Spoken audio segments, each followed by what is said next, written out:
प्रदेश के एक जाने माने बिजनेसमैन हैं। क्या से हमारे व्यापार की भागदौड़ हमारा छोटा बेटा वीर प्रताप साला माथा खराब कर दिया था साले। अभी वक्त नहीं आया है तुम्हें कुछ भी बताने का। आप ऐसा नहीं कर सकते। इस क्षेत्र के भावी विधायक अब हम ही हैं। अटल सिंह का वोट हमें मिलेगा, तुम्हें नहीं। तुम्हारे साथ के लिए हम किसी को भी धोखा दे सकते हैं।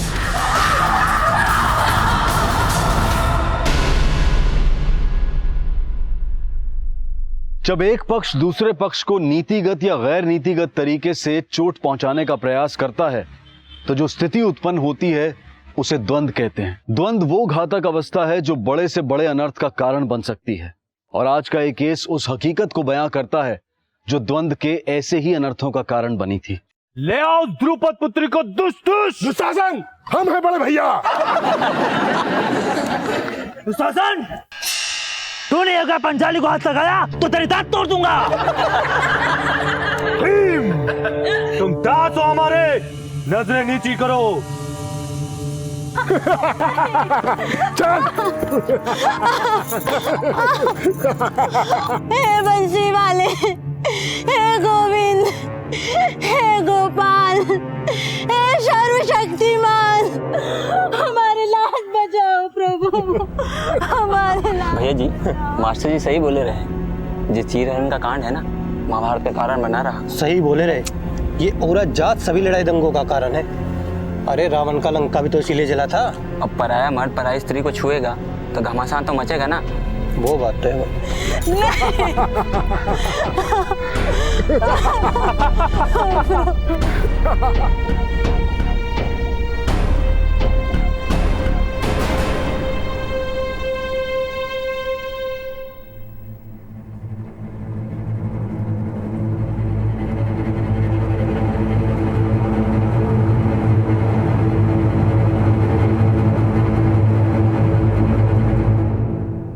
नजरें क्यों झुका ली?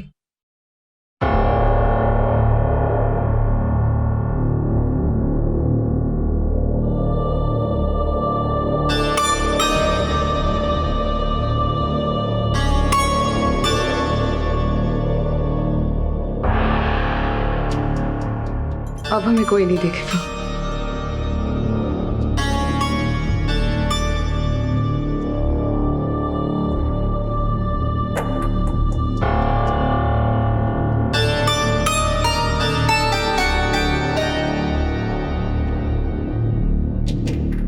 तुम्हारे साथ के लिए हम किसी को भी धोखा दे सकते हैं।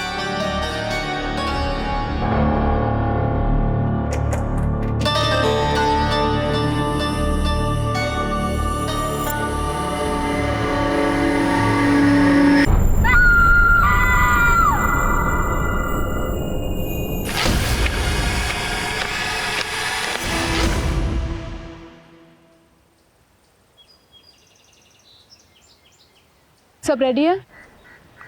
एक मिनट मैम। जी सुपारी। मीडिया वालों को भी खिलाओ सुपारी, जुबान काबू में रहती है।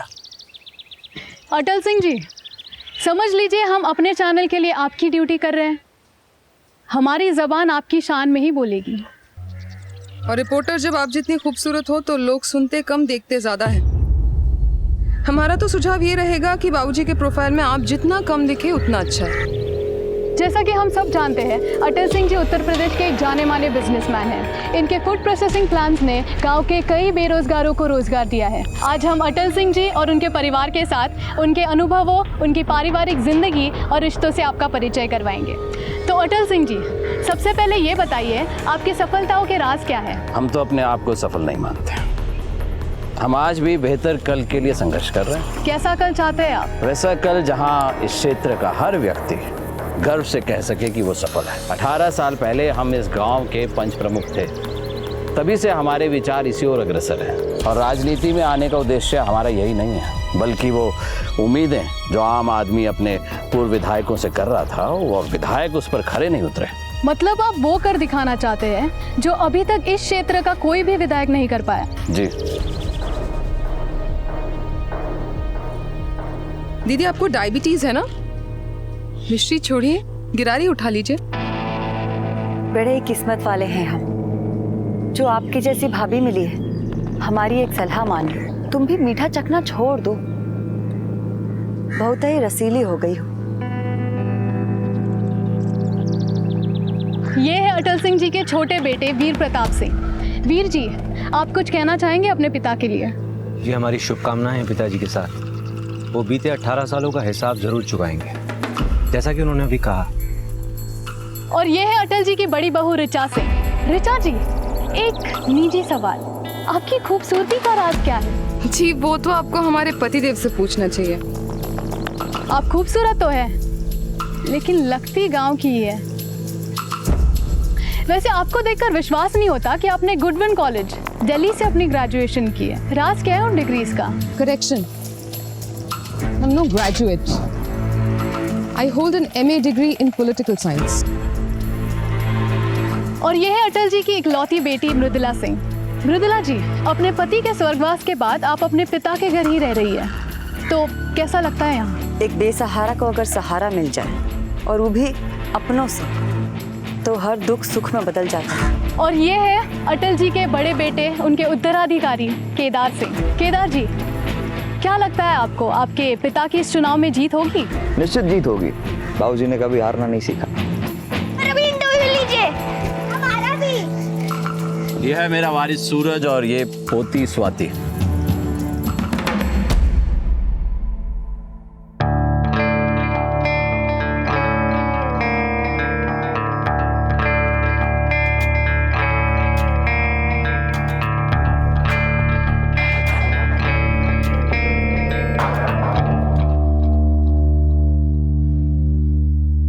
महेश,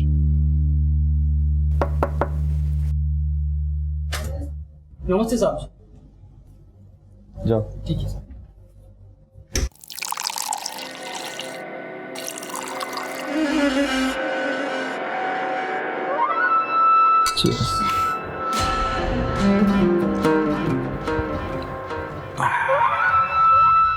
साला माथा खराब कर दिया था साले।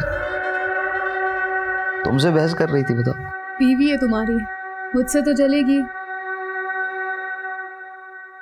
और अब तुम भी उसे सुलगा दो, शादी कर लो मुझसे। एक मिनट, आंखें बंद करो।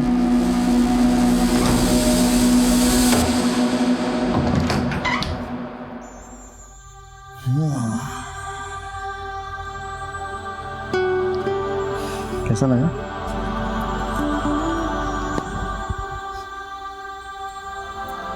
तुम तोहफा दे के बात मत टालो। और तुम जल्दी करके पूरी प्लानिंग की ऐसी तैसी ना करो।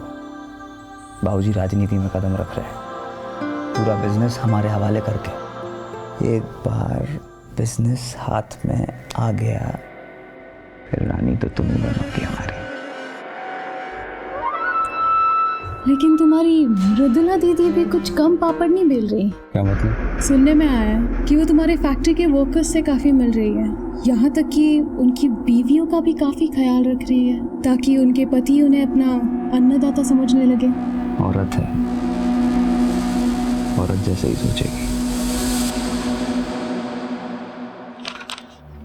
क्या कहती हो? बढ़िया है ना भाषण? जी बढ़िया तो है बाबूजी, लेकिन शुरुआत इतनी प्रभावशाली नहीं है। शुरुआत की 2-4 लाइनें ना थोड़ी जमानी पड़ेगी। तो सोच कर रही हो, लिख दो कुछ बढ़िया सा, जमाए दो अच्छा सा, कुछ अच्छे से लिख दो बस। भैया जी, मेरे विचार से एक बार मृदुला बिटिया को भी पढ़ा देते हैं। क्यों चाचा जी, हम पर भरोसा नहीं है क्या? ऐसी कोई बात नहीं, तुम पर तो पूरा भरोसा है। हमने राजनीतिक विज्ञान में MA किया है, राजनीति अच्छे से समझते हैं। पब्लिक स्पीकिंग कैसी होनी चाहिए ये मृदुला दीदी से ज्यादा जानते हैं। बाकी आप लोग जैसा ठीक समझे। अरे नहीं नहीं, लिखो तुम ही। वाह, आजा आजा, आते हैं हम अभी।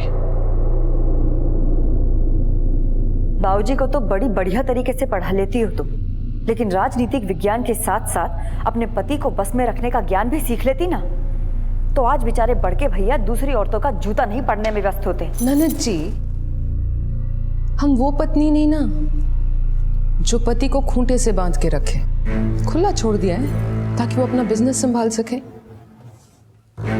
और जो नजर लगाए बैठे हैं उनकी दाल न गले। जो दाल तुम पका रही हो ना, वो भी हम गलने नहीं देंगे।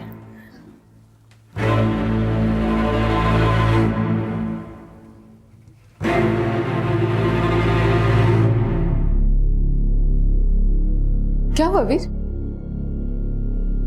भाभी ये क्या है? असली गन है ये। भैया को बोलिए इसको संदूक वंदूक में छुपा के रखे कहीं। सूरज के हाथ में दी, कहीं चला वाला देता तो हो जाता। तुम तो जानते हो अपने भैया को, हमारी सुनते तो आज तक हमें कोई शिकायत नहीं होती, पर उन्हें ना तो परवाह अपने बच्चों की और ना हमारी। रात रात भर गायब रहते हैं, और वो भी पता नहीं किस किस के साथ।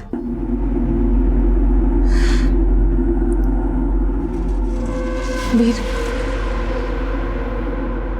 वीर हमें जरूर। एक सेकंड भाभी, हमारा एक जरूरी फोन आ गया।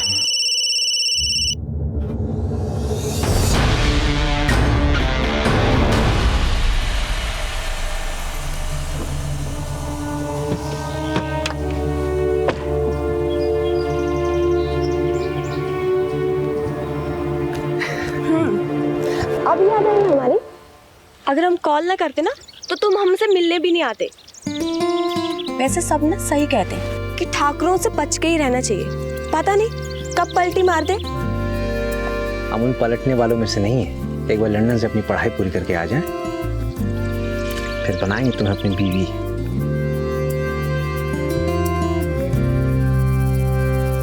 लंदन जाकर हमें भूल तो नहीं जाओगे ना? तुम ऐसा सोच भी कैसे सकती हो?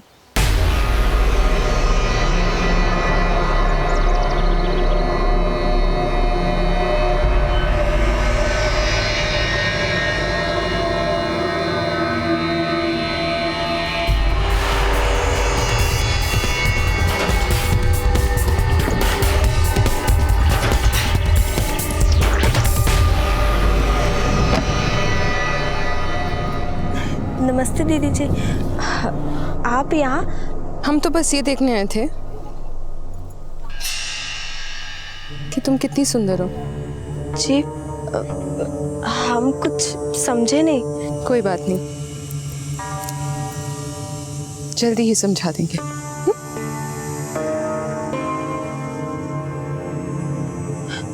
अच्छा दीदी, अब हम चलते हैं।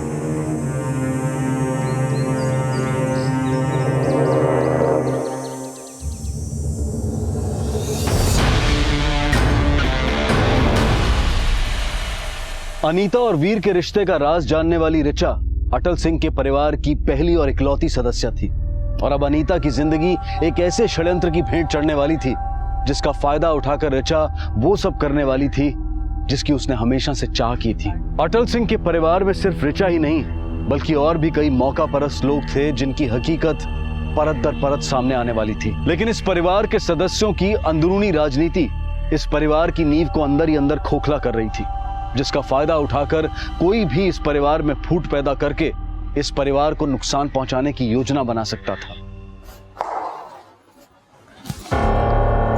वाणी, तुम यहाँ? तुम तो हमसे मिलने आते नहीं, तो सोचा हम ही तुमसे मिलने आ जाए। वाणी, यहाँ कैसे? वीर की याद खींच ली या हमसे मिलने आई हो? भाभी, दोनों ही बातें हैं। वैसे भी आज जो सरप्राइज लेकर हम आए हैं ना, वो आप सबके लिए है। कैसा सरप्राइज? वो सरप्राइज तो पापा ही बताएंगे। भाई साहब, अब तो आप भी हमारे बिरादर के हो गए। व्यापार में तो आप हमसे एक कदम पहले से ही आगे थे, अब तो राजनीति में भी आपने हमारा स्थान ले लिया। खाई लीजिए ना। क्या बात कर रहे हो शैलेश सिंह? पार्टी वाले आए थे हमारे पास, बोले पार्टी ज्वाइन कर लो, टिकट दे देंगे। हम समझाए उन्हें, हमारा दोस्त यहाँ से खड़ा है, यहाँ से पार्टी का प्रत्याशी है, तो बोले आप पार्टी ज्वाइन करो ना करो, टिकट तो हम शैलेश सिंह को नहीं देंगे। टिकट तो अपने घर में ही रहा ना। हाँ, कूटनीतिक जवाब। हम कोई कूटनीतिक बात नहीं कर रहे। देखिए, असल में हम आए हैं आपको समधी बनाने के लिए। समधी? हाँ, हमने सोचा कि वीर और वाणी की शादी कर देते हैं। दोनों बचपन से एक दूसरे को जानते हैं, साथ पढ़े हैं। लेकिन अभी वो देखिए, केदार से पहली बात हो चुकी है, इसने हरी झंडी दिखाई है तो हम शगुन लेके आ गए। केदार ने तो हमें इस बारे में कुछ कहा ही नहीं। अब इसमें बताने जैसा क्या है बाबूजी? वीर और वानी एक दूसरे से प्यार करते हैं तो। लेकिन भैया हमें रिश्ता मंजूर नहीं है।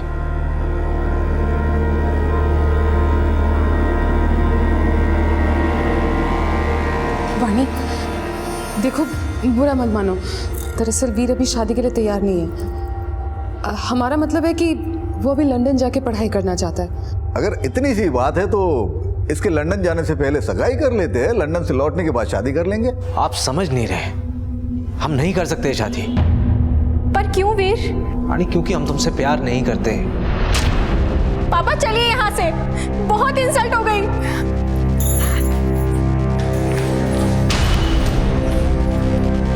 केदार, जो हमारा तमाशा बनाने के लिए बुलाया था यहाँ पर, ये बात हम भूलेंगे नहीं, जिंदगी भर याद रखेंगे इस अपमान को।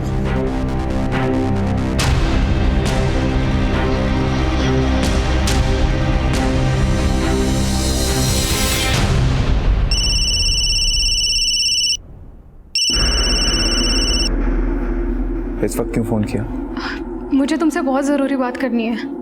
बोलो। फ़ोन पे नहीं बता सकती, तुम अभी के अभी गेस्ट हाउस आ जाओ प्लीज़।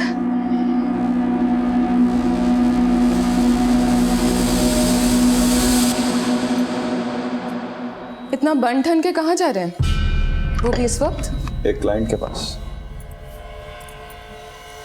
और रखेल को क्लाइंट कब से बुलाने लग गए? जब सब पता है तो पूछ क्यों रही है? पूछे बिना रहा नहीं जाता। बीवी हूं ना। तुम दुनिया की पहली बीवी नहीं जिसकी सौत ना हो। लेकिन जो बाकी बीवियां सहती हैं हम वो नहीं सहेंगे। हमें खूंटे से बांधने की कोशिश की तो खूंटा हम भी बांध देंगे तुम्हारे लिए। औरत हो, औरत की तरह रहो। ज्यादा मर्दानगी दिखाई ना तो खूंटे के साथ साथ तलवे चाटने की नौबत आ जाएगी।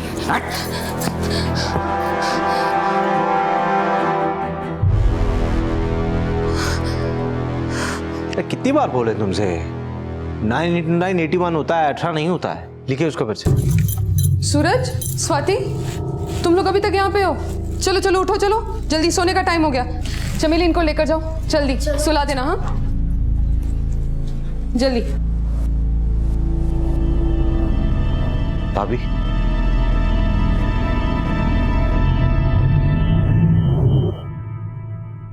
भैया ने यहाँ पे फिर से हाथ उठाया।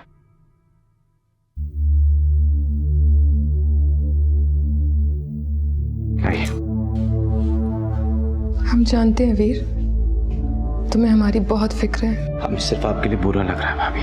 बुरा इसलिए लग रहा है क्योंकि तुम अभी भी हमसे प्यार करते हो।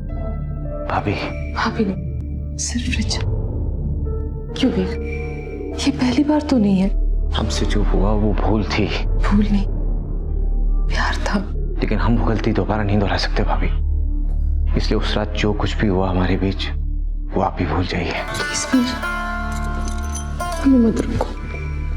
अगर वो गलती थी तो उस गलती को हम बार बार दोहराएंगे।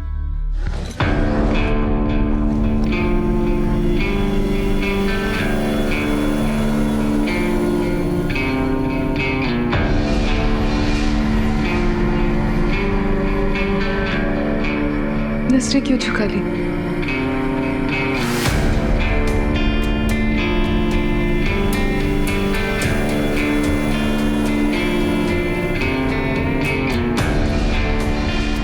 अब हमें कोई नहीं देखेगा।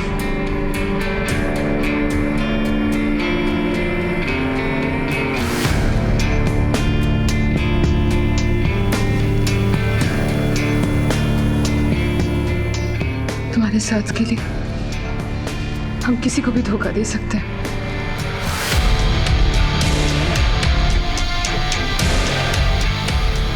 क्यों रोक रहे हो खुद को? हम जानते तुम हमसे प्यार करते हो, इसीलिए तुमने वाणी का रिश्ता ठुकराया ना। ये आपकी गलतफहमी है भाभी। हम किसी और से प्यार करते हैं और हम उसको धोखा नहीं दे सकते।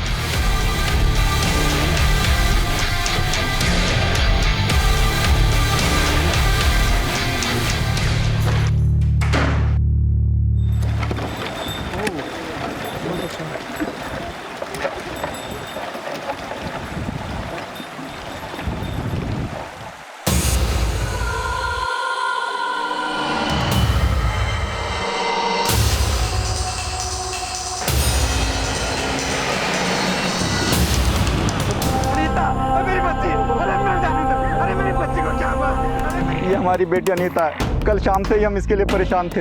कल शाम से लापता थी, कहाँ गई थी? ये अपनी सहेलियों के साथ निकली थी।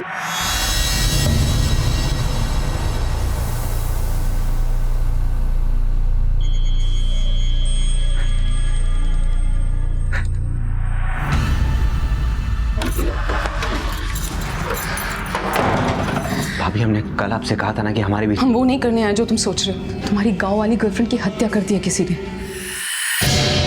क्या? आप झूठ बोल रहे हैं? हम झूठ नहीं बोल रहे, जो देख कर आए हैं वो बता रहे हैं तुम्हें। ये सच नहीं हो सकता। तुम समझ नहीं रहे हो, अगर तुम वहां गए तो पुलिस तुम पर शक करने लगेगी। क्यों करेगी मुझ पर शक, जब मैंने कुछ किया ही नहीं है तो? देखो, चुनाव आने वाले हैं, पुलिस और गांव वालों को भनक तक लग गई ना कि जिस लड़की की लाश मिली है उसके बॉयफ्रेंड तुम थे, बहुत गड़बड़ हो जाएगी। लेकिन हमारे इस संबंध का चुनाव से क्या लेना देना? लेना देना है।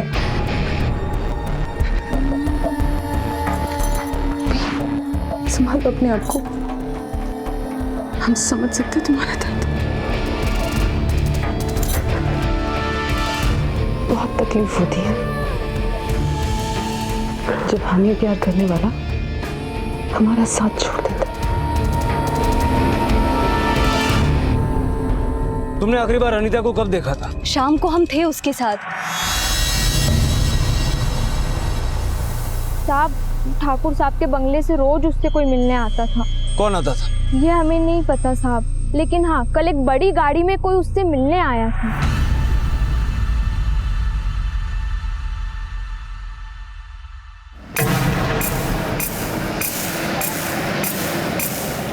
अच्छा, तुम दोनों जाओ, हमें आने में लेट हो जाएगा, ठीक है?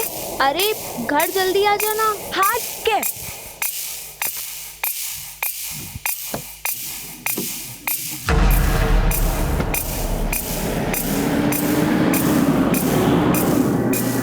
जो उससे मिलने आया था उसका चेहरा देखा था तुमने? नहीं साहब, हम उसका चेहरा नहीं देखे। गाड़ी के बारे में कुछ बता सकती हो? हाँ साहब, एक सफेद रंग की बड़ी सी गाड़ी थी।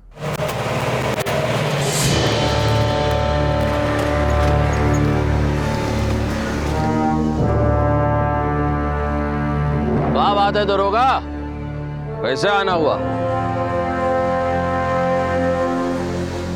ठाकुर साहब, गांव में एक लड़की की हत्या हुई है, उसी सिलसिले में कुछ पूछताछ करनी। इसकी हत्या और कैसी पूछताछ? दरअसल जिस लड़की का मर्डर हुआ है वो आखिरी बार इस बंगले की गाड़ी में खेत में देखी गई। हम देखे थे तुम्हें रिश्वत लेते हुए, मानोगे? बाबूजी शांत हो जाइए। नमस्ते, माफ कीजिएगा, बाबूजी को गुस्सा जरा जल्दी आता है। आप लोगों को जो सवाल पूछना आप हमसे पूछ सकते हैं। देखिए, गांव की एक लड़की की हत्या हुई है, उसे आखिरी बार इस बंगले की गाड़ी में खेत में देखा गया, तो हमें ये जानना है कि हमारे घर में 7-8 गाड़ियां हैं, 7-8 ड्राइवर हैं और कुछ नौकर चाकर हैं। अब मालिक लोग खेत में तो जाएंगे नहीं किसी लड़की से मिलने, तो कोई ड्राइवर ही होगा, गाड़ी लेके गया होगा। आप ठहरिए, हम सबको बुलवा के लाते हैं। बिट्टू, कल तुम में से कौन गाड़ी लेके खेत में गया था? नहीं सर, मैं नहीं गया। सर, अनीता के सहेलियों ने जिस गाड़ी के बारे में बताया था, ये गाड़ी उससे मिलती जुलती है।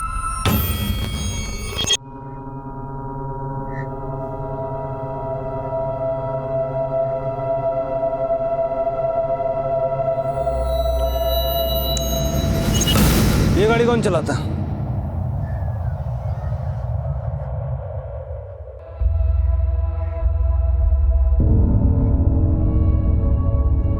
नाम क्या है तुम्हारा? बिट्टू। ये गाड़ी तुम चलाते हो? नहीं साहब, हम तो मृदुला मैडम के ड्राइवर हैं, ये वाली कार चलाते हैं। फिर ये गाड़ी कौन चलाता है? वो साहब कोई नहीं चलाता, वो ऐसे ही खड़ी रहती है। खड़ी रहती है तो फिर खेत में कैसे पहुंचे? मालूम नहीं साहब।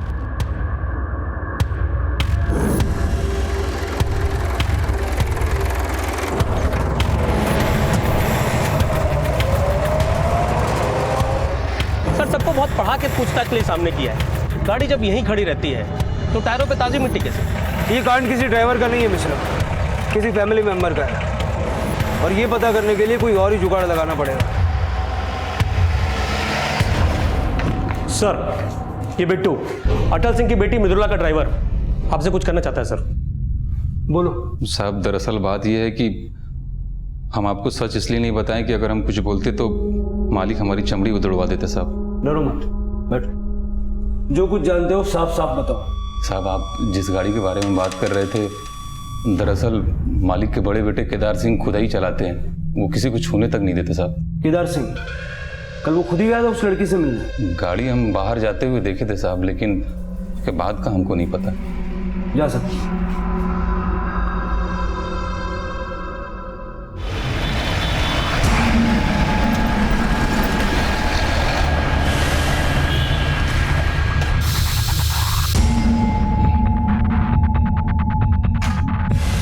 दरोगा बाबू, अंदर कहाँ घुसे जा रहे हैं?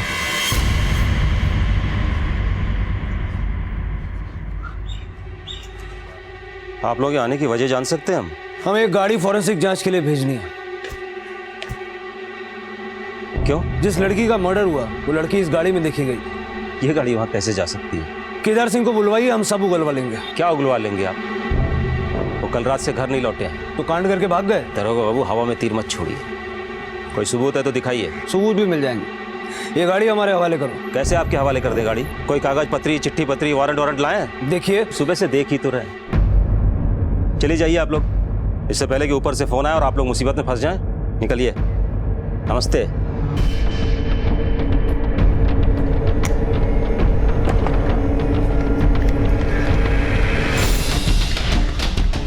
सर, अब एक लड़की की गवाही पे मजिस्ट्रेट गाड़ी उठाने का परमिशन तो देगा नहीं। अब ऐसा क्या सुराग ढूंढे कि केदार सिंह हाथ में आए? कुछ भी हो मिश्रा, इन्वेस्टिगेशन रुकनी नहीं चाहिए। कोई ना कोई सबूत तो जुटाना ही होगा इस केदार सिंह के खिलाफ। चलो।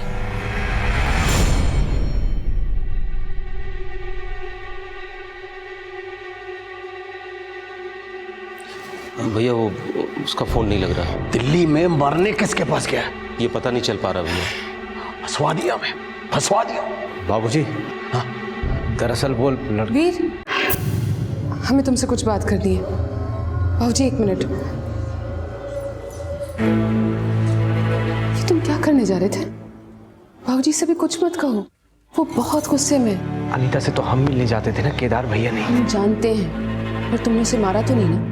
और उस लड़की का क्या भरोसा? क्या पता केदार के साथ भी पीठ पीछे चक्कर चला रही है। अनीता ऐसी लड़की नहीं थी। पुलिस कह रही थी कि उसको आखिरी बार केदार की गाड़ी में देखा गया है। अब फोन ही लगाते रहोगे या उस निकम्मे को ढूंढोगे भी?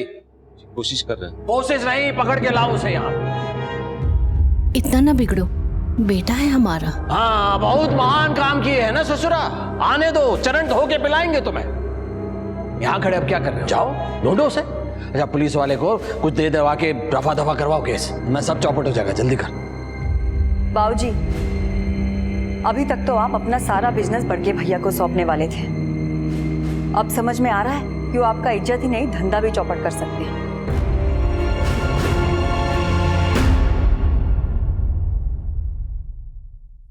भाभी, कोई केदार भैया से मिलने आया है।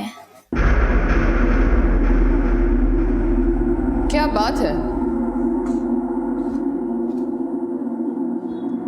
आज कुआ खुद प्यासे की खोज में चला है। हमें केदार से मिलना है, आप प्लीज उन्हें बुला दीजिए, बहुत ही अर्जेंट है। केदार की हर खबर रखने वाली आज खुद केदार को ढूंढ रही है। वैसे क्या राज है आपकी इस तलाश का? हमें उनसे एक बहुत ही अर्जेंट इंटरव्यू के सिलसिले में मिलना है। तो तुम्हारी ये सिलसिले बड़े भाते हैं केदार को। आपको जो भी बोलना है ना वो साफ साफ बोलो। साफ सफाई छोड़ो और केदार से दूर रहो। देखो कहीं हमारा माथा ठनक गया ना तो पछताने की नौबत भी नहीं मिलेगी तुम्हें। आपको कोई गलत फैमिली हो। अनजान बनने का ढोंग तो करो मत हमारे सामने। ये जो घटिया परफ्यूम लगाई है ना तुमने, ये हम रोज सूंघते हैं अपने पति के शरीर पर। और ये जो तुमने लटका रखा है, ये उसी इंटरव्यू की फीस होगी जो तुम केदार से लेती हो। देखिए, बहुत बोल गई आप। लेकिन तुम ना हमारी जुबान पकड़ सकती हो और ना ही इस घर की बहू बनने का सपना देख सकती। देखो, केदार की बीवी तो हम हैं और उसके बच्चों की माँ भी। तुम क्या बन के रह जाओगे? बस रखे। इतना सब जानती हो तो फिर ये भी जानती होगी कि तुम्हारे पति ने तुम्हारी जगह ना जाने किस किस को दे रखी है। और रहा सवाल हमारा, तो नोट कर लो, वो दिन दूर नहीं जब हम इस घर की बहू और तुम केदार की रखेल तक नहीं रहोगी। लेकिन ये ब्रेकिंग न्यूज़ ना रिले होने से पहले ही स्क्रैप हो जाएगी।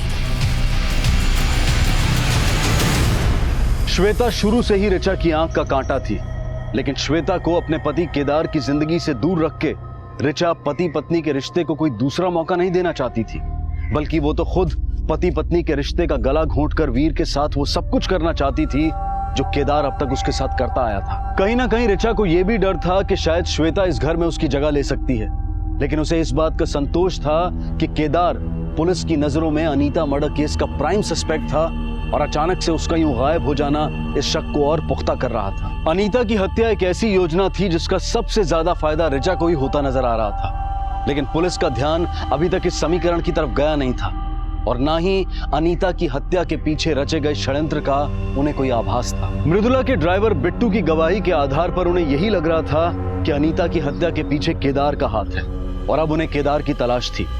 लेकिन फिर कुछ ऐसा हुआ कि जिसने इस केस में एक नई सनसनी पैदा कर दी।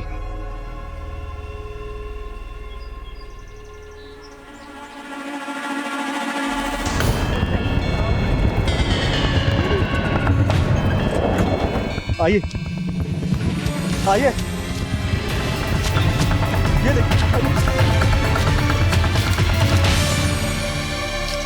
कहाँ है लाश? साहब यहीं पर थी साहब, इसी जगह पर देखिए ना, खून भी लगा है। पर लाश गायब कहाँ हो गई? साहब हमें क्या पता साहब, वो तो देखकर हम आपको बुलाने चले गए थे। तारा के चलना सर।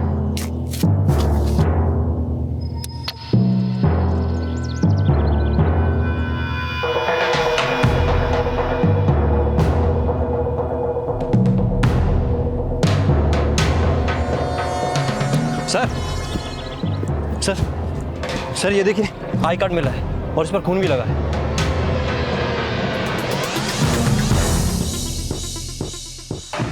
सर ये महेश केदार सिंह के गेस्ट हाउस में नौकर है। ये बता रहा था कि केदार और श्वेता का अफेयर चल रहा है। पता साहब को जो हमको बोला। साहब श्वेता मैडम अक्सर गेस्ट हाउस पे आके रुकती थी और जब भी वो वहाँ रुकती थी तब केदार सर भी उनके साथ रहते थे। कब से चल रहे हैं सर? यही कोई 2 साल से।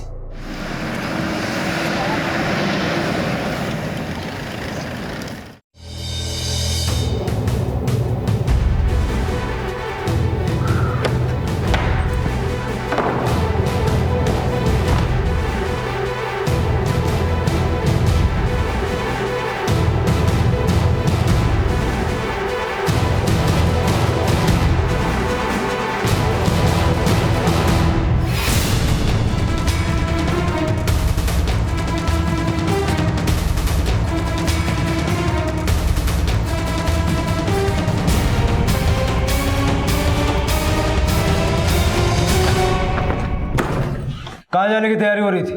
लेके चलो उसको। चलो, छोड़ो मुझे और दूर रहकर बात करो। दूर रह के नहीं, अब थाने चल के बात हो। अपनी औकात में रहो इंस्पेक्टर। जानते हो ना हम कौन है? एक नंबर का लड़कीबाज, दारूबाज और अय्याश आदमी है तू। 2 मर्डर करके फरार है। सर लेके चल इसको। चल, छोड़ो मुझे, तुम जानते नहीं हो। छोड़ो मुझे। हाँ मिश्रा, ये देखिए सर, श्वेता की डेड बॉडी गाड़ी में जगह घूम रहा है। श्वेता, ये मैंने नहीं किया। ये हमने कोई अनीता को नहीं मारा और ना ही हमने अपनी श्वेता को मारा है। हम सच बोल रहे हैं इंस्पेक्टर। हमें फंसाने के लिए वो लाश किसने हमारी डिक्की में रखी, क्यों रखी, हमें कोई जानकारी नहीं है। कौन फंसाना चाहता है तुम्हें? कमी है क्या हमारे दुश्मनों की? और हम क्यों मारेंगे श्वेता को? शादी करना चाहते थे उससे।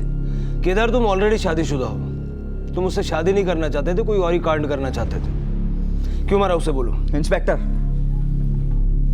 कॉलर पकड़ी, हम कुछ नहीं बोले, थप्पड़ मारा, हम शांत रहे, लेकिन ये झूठे केस में आप हमें फंसा नहीं सकते, फोर्स नहीं कर सकते आप हमें।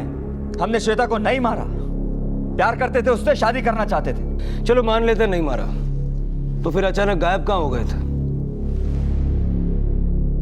हम दिल्ली गए थे, अपनी और श्वेता की शादी की तैयारी कर रहे हैं, क्योंकि वो हमारे बच्चे की मां बनने वाली थी।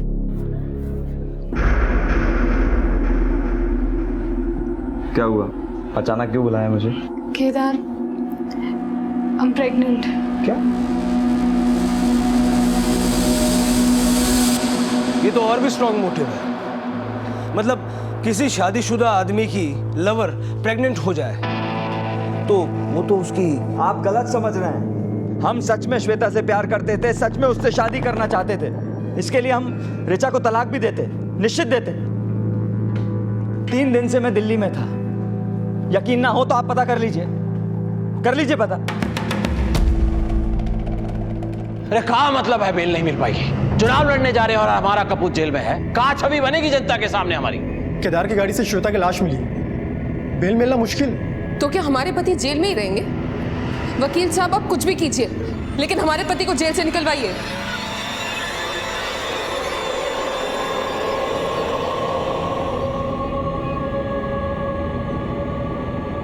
अच्छा ही है जेल में सड़े ससुरा, अकल ठिकाने आ जाएगी। ऐसा मत कहिए, आखिर वो हमारा बेटा है ना। अरे पैदा करके पछता रहे हैं हम।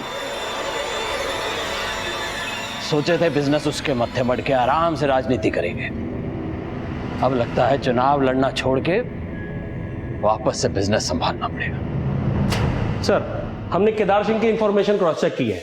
वो पिछले 3 दिनों से दिल्ली में ही था और श्वेता से शादी की तैयारी भी कर रहा था। वहां के कई लोगों ने उसके वहां होने की बात कही और मर्डर वाले दिन वो यहां पे नहीं था। सर मिश्रा, अगर केदार ने श्वेता को नहीं मारा तो फिर उसकी गाड़ी में श्वेता की लाश किसने रखी? भैया जी, लोगों को राजनीति में आने के लिए घुटने छिल जाते हैं और आप नामांकन पत्र वापस लेने की बात कर रहे हैं। तो कहा करें, हमारा बिजनेस कौन संभालेगा? अरे मृदुला बिटिया, हाँ, अगर आप चाहें तो ये जिम्मेदारी उनको सौंपी जा सकती है। तेज तर्रार हैं, बिजनेस अच्छे से संभाल लेंगी। चाचा जी, बिजनेस संभालना कोई मामूली बात तो है नहीं। हमें नहीं लगता मृदुला दीदी ये जिम्मेदारी निभा पाएंगी। अगर आप बिजनेस की बागडोर किसी को सौंपना ही चाहते हैं तो हमें लगता है वीर सबसे सही दावेदार है। उनमें जो काबिलियत है वो केदार जी और मृदुला दीदी में नहीं है। नहीं, वीर नहीं। वैसे भी वो 2 साल के लिए लंदन जा रहा है। पर उन्हें रोका भी तो जा सकता है। बाबूजी, अगर अपने बिजनेस मृदुला दीदी को सौंप दिया तो बोर्ड ऑफ डायरेक्टर्स कभी उन्हें स्वीकार नहीं करेंगे। उनके पति ने कंपनी में जो गबन किया था, हमें नहीं लगता लोग उसे भूले होंगे। सही कह रही हो बहुरिया।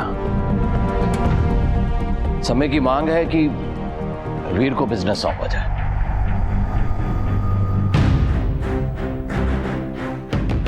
बाबूजी, हम नहीं संभाल पाएंगे इतनी बड़ी जिम्मेदारी। उसके लिए हम हैं ना, गाइड करेंगे हम।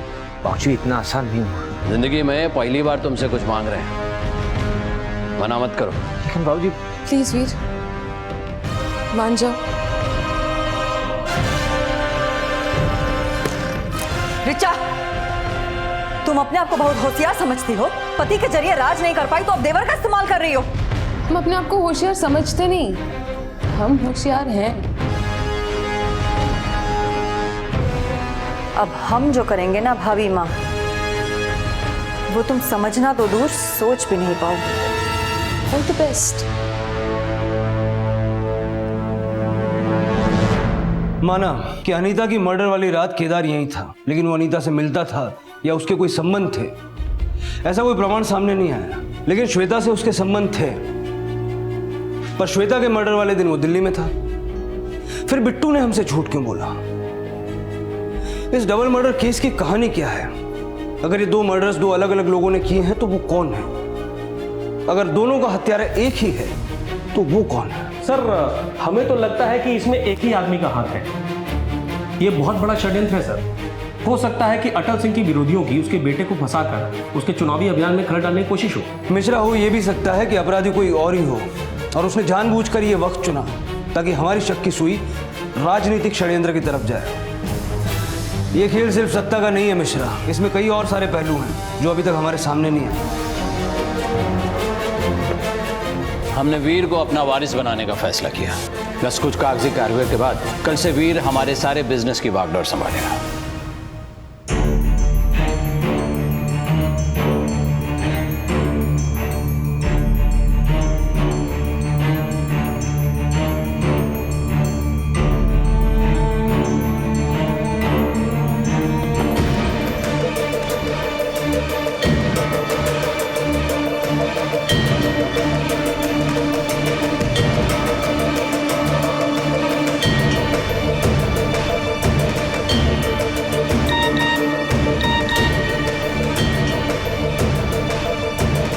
कोई गलती नहीं होनी चाहिए।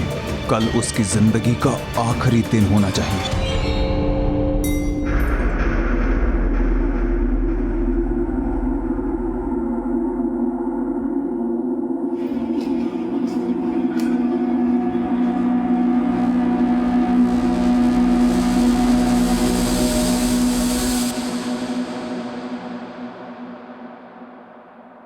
घुटन हो रही है? हमें भी होती थी जब आप रात रात भर हम। हमारी बेल का क्या हुआ? नहीं होगी। कौन बोला? वकील बोले। बहुत मजा आ रहा है ना तुझे? क्या लगता है तुझे जिंदगी भर यहाँ पड़े रहेंगे हम? अरे भाई खून किया है आपने, एक नहीं 2, ओह सॉरी 3। एक जान उस इंटरव्यू वाले के पेट में भी तो थी। अगर हमारा बस चलता तो सबसे पहले तेरा खून करता, समझी? आपके कहने का मतलब है अनीता और अपनी वो गर्भवती रखेल का मर्डर आपने नहीं किया? हम किसी अनीता को नहीं जानते, और जिसे तू रखेल कह रही है उसे हम अपनी बीवी बनाने वाले थे। तो फिर उस बिन ब्याही माँ को मारा किसने? हाय राम, इसका मतलब वकील सब आपकी सच्ची पैरवी कर रहे थे। हमें तो लगा कि आपकी जान बचाने के लिए ढोंग कर रहे हैं। ढोंग तो तू कर रही है, सब समझता हूँ। जैसे आप पति हैं वैसी हम बीवी बन गए। बस एक फर्क है आप में और मुझ में, जो अय्याशी आप बाहर जाके करते थे वो अब हम घर में रह के करेंगे। औरतों का बहुत शौक था ना, अब आप यहाँ पे तन्हा रहेंगे, पर हम तन्हा नहीं होंगे। आपको देखकर एक कहावत याद आ गई, खिसियानी बिल्ली खम्बा नोचे। हम चलते हैं।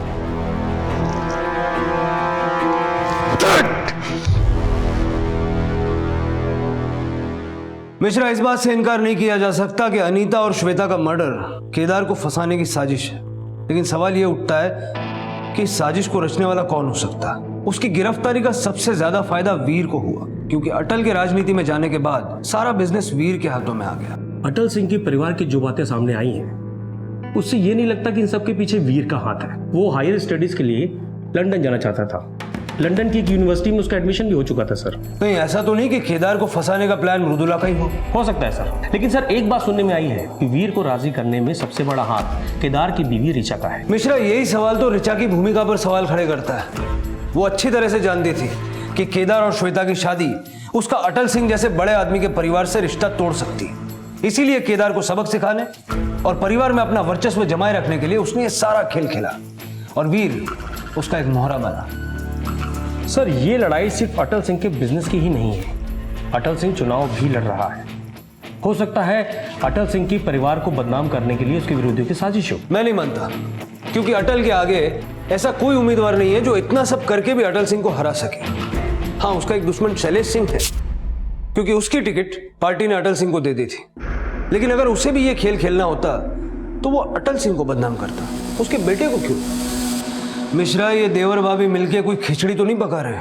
जाने माने बिजनेसमैन और एकता पार्टी के प्रतिनिधि अटल सिंह, जो कि राजनपुरा से विधानसभा का चुनाव लड़ रहे हैं, उनके बेटे केदार सिंह की हाल ही में डबल मर्डर केस में गिरफ्तारी के बाद उनके विरोधियों ने इस मुद्दे को उनके खिलाफ बड़े पैमाने पर उछाल दिया है। सिटी न्यूज की रिपोर्टर श्वेता कीला। ये न्यूज वाले सब गलत बोल रहे हैं। वीर, वो जो भी थी, जैसी भी थी, अब नहीं है। वो तुम्हारी जिंदगी का कैसा अतीत थी, जिसे तुम जितना याद करोगे उतना ही तकलीफ में रहोगे। आज से तुम बाबूजी के बिजनेस की बागडोर संभालने वाले हो, और तुम हमें कोई बिजनेस नहीं करना। वीर, बचपना मत करो। तुम बाबूजी को हाँ कह चुके हो, और आज इसकी सामूहिक घोषणा होने वाली है। सारी तैयारी हो चुकी है। लेकिन हम इस सब के लिए तैयार नहीं है भाभी। कहीं बाबूजी को इस बात का पता चल गया ना, तो उनके दिल पर क्या बीती कि कोई एहसास है तुम्हें? इस मुश्किल वक्त में केदार की तरह अगर तुमने भी उनका दिल तोड़ दिया तो वो तो पूरी तरह से टूट जाएंगे। लगता है गलत वक्त में। देखिए ना दीदी, आज इनकी ताजपोशी है और ये अब तक तैयार नहीं हुए। समझाइए ना अपने भाई को, कह रहे लंदन जाके पढ़ाई करना चाहते हैं। आप हमको मत पढ़ाइए। हम बहुत अच्छे से जानते हैं कि यहाँ कोई लंदन लौंडिया का मातम नहीं, उत्तराधिकारी बनने का खुशी मनाए। हमें कोई खुशी नहीं है बाबूजी का बिजनेस संभालने की। छोटे, क्यों ठिठोली करते हो तुम हमारे साथ? हमें पता है कि तुम मरे जा रहे हो बाबूजी का जगह लेने के लिए।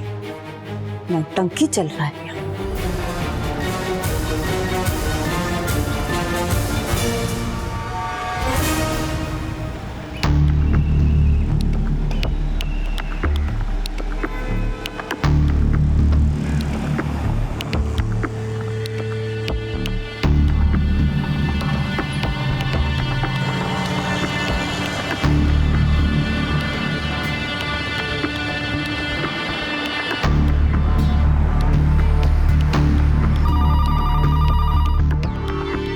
हेलो साहब, अटल सिंह की बेटी मृदुला अपने ड्राइवर से कहीं अकेले में मिलने आई है। कौन, बिट्टू? जी साहब। उन पे नजर रख। कहीं ऐसा तो नहीं कि बिट्टू ने मृदुला के कहने पर ही केदार को अनीता के मर्डर का सस्पेक्ट बनाने की कोशिश की हो?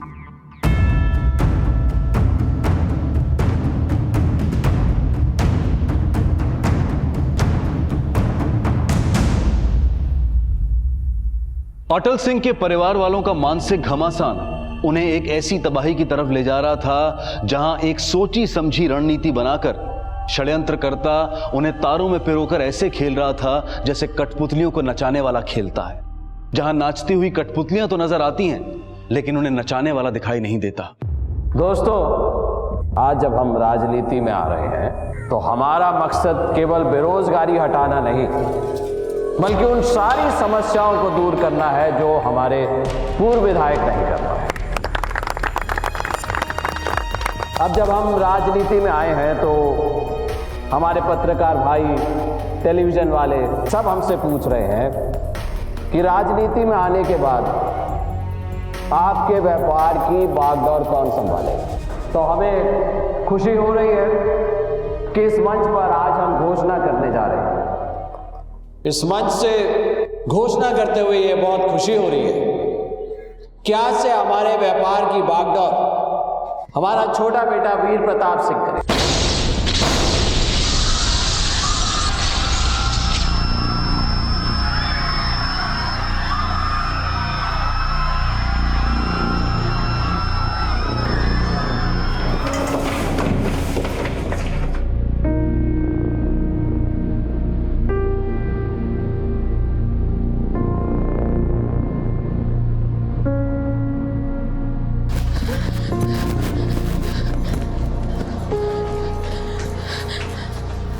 चाचा जी,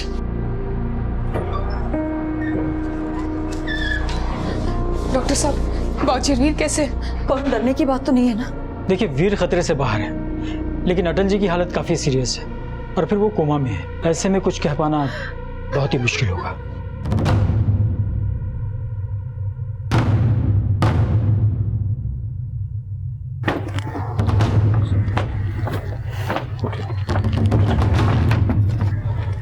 सर, मंच के नीचे कुछ स्टेनलेस स्टील के टुकड़े मिले जिसमें पोटेशियम नाइट्रेट के ट्रेसेस हैं। हो सकता है कि ये एक्सप्लोसिव टिफिन बॉक्स में यहाँ लाया गया हो, अलार्म क्लॉक से ट्रिगर किया गया। Potassium nitrate?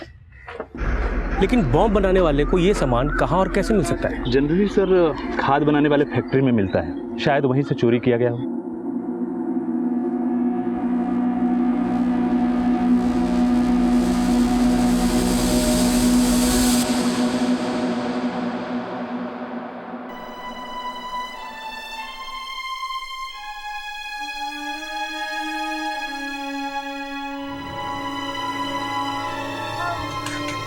बाबूजी,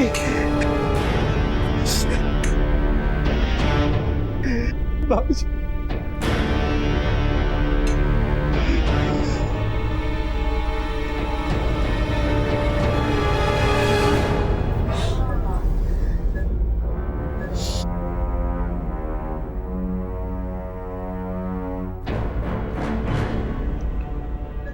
वो दुख हुआ सुन के कि अटल जी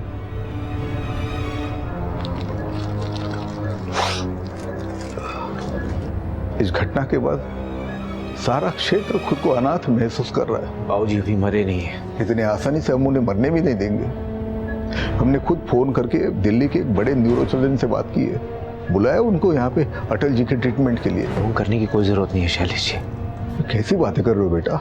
देखिए, इस वक्त आपकी सफाई सुनने की स्थिति में नहीं है हम। बेहतर यही होगा कि आप यहाँ से चले जाएं। हम तो आए थे आप सबका दुख बांटने के लिए, पर आप तो खैर कोई बात नहीं। देखिए हमारे लायक कोई भी सेवा हो तो जरूर याद करिएगा। प्रणाम।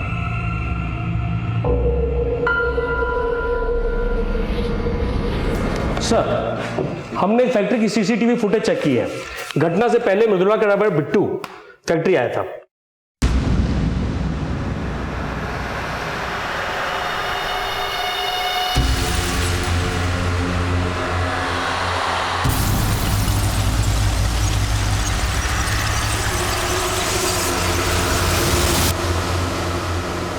मंच के नीचे से स्टेनलेस स्टील के टुकड़े मिले और एक्सप्लोजिव टिफिन बॉक्स में लाए गए। मिश्रा, घटना से पहले हमारे खबरी ने इसे मृदुला के साथ देखा था। मतलब मृदुला ने पहले बिट्टू को केदार के खिलाफ गवाही देने के लिए हमारे पास भेजा, लेकिन केदार की गिरफ्तारी के बाद जब उसे अटल का बिजनेस नहीं मिला तो उसने अटल और वीर को मारने की सोची, क्योंकि उनके बाद सब कुछ उसका ही हो जाता। हमें भी ऐसे ही लग रहा है सर। मिश्रा, मृदुला को ये एक्सप्लोजिव कहां से और कैसे मिले, किसने उसके लिए ये बॉम्ब बनाया, ये जानना हमारे लिए बेहद जरूरी है। जी सर।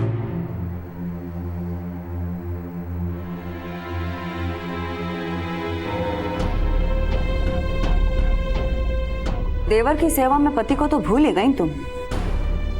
जेल की सैर भी कराओ कभी, एक खाने का डब्बा वहां भी ले जाओ भाभी। मिर्ला बिटिया, मिर्ला बिटिया, ये नमस्ते। हमने नामांकन पत्र भर दिया। अच्छा, इसमें साइन कर दो। यहाँ नामांकन पत्र, ये सब बताते हैं भाभी, तनिक हस्ताक्षर तो करने दो। बस। पार्टी के सभी कार्यकर्ता और आला कमान के हम बहुत आभारी हैं कि बाबूजी के स्थान पर उन्होंने हमें चुनाव लड़ने के लिए टिकट दिया है। बहुत बहुत धन्यवाद। हमें भाभी, हमें टिकट दिया है चुनाव में खड़े रहने के लिए। ऐसे का टुकुर टुकुर देख रहे हो भाभी? जो सुनी है एकदम सच सुनी है। इस क्षेत्र के भावी विधायक अब हम ही हैं। आप ऐसा नहीं कर सकते, बाबूजी भी जिंदा है। चाचा जी, हमें लगता है भाभी को हमसे जलन हो रही है कि इनकी पॉलिटिकल साइंस की एमए की डिग्री धरी की धरी रह गई और आला कमान ने हमें इस क्षेत्र से चुनाव लड़ने के लिए टिकट दे दिया। हमें जलन नहीं हो रही, पर आप लोग को देखकर ये जरूर लग रहा है कि आप ये भूल गई हैं, आपके बाबूजी जिंदगी और मौत से लड़ रहे हैं। भाभी तुम अपनी हद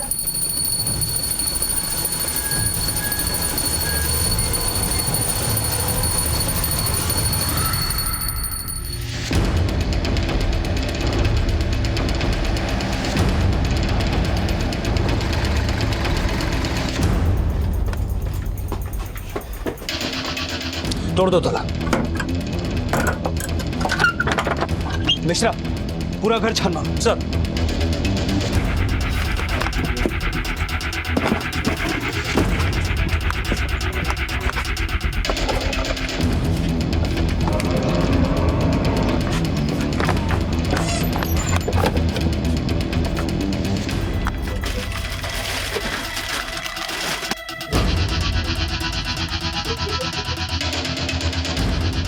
सर, बिट्टू के पास ये पैसे मिले।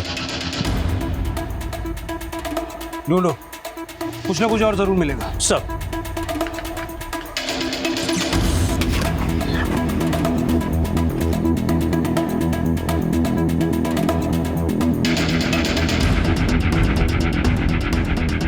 सर, जो मोबाइल मिला है इससे सिर्फ एक ही नंबर पे कॉल किया गया है सर। फिर से कॉल को। आप जिस नंबर पर कॉल करने की कोशिश कर रहे हैं वो फिलहाल बंद है। स्विच ऑफ है सर। पता लगाओ ये नंबर किसका है।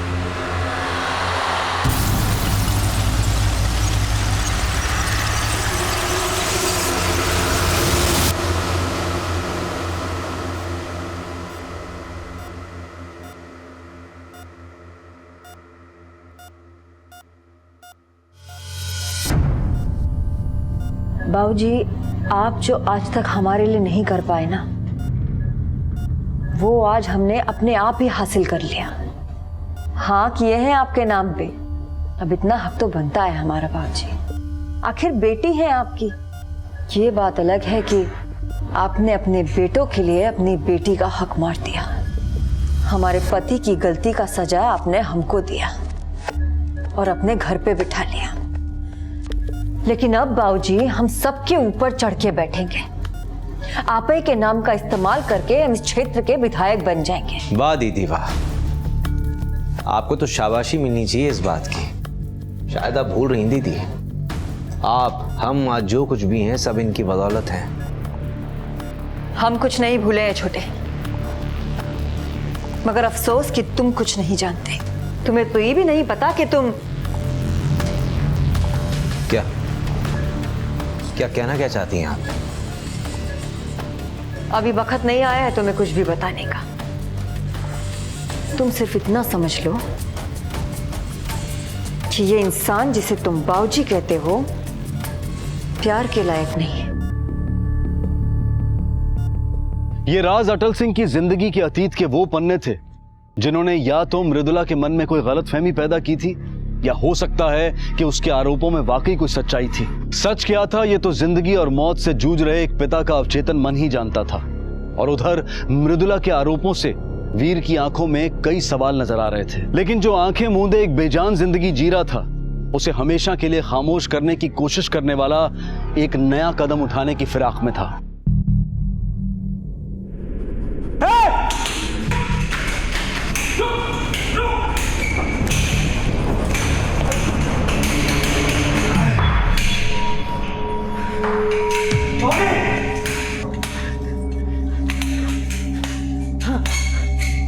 बाबूजी, बाबूजी, यहाँ कमरे में कोई और आया था क्या? नहीं सर, कोई नहीं आया।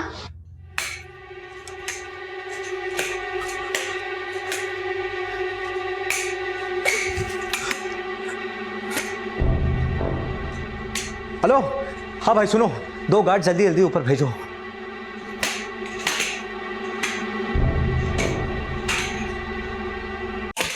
लाइट कैसे चला गया? पता नहीं सर। तुम्हारे अस्पताल में पावर बैकअप जैसी चीज नहीं है क्या? है सर, पर पता नहीं है कैसे।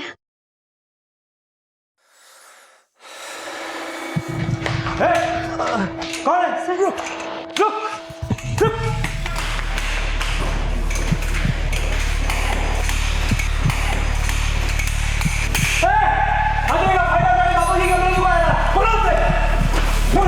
सर यहाँ आ जाइए जल्दी।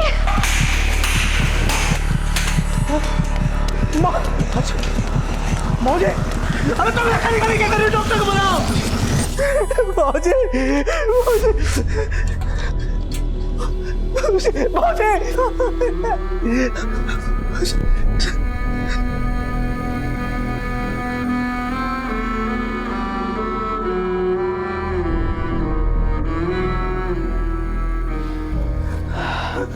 I'm sorry. He's no more.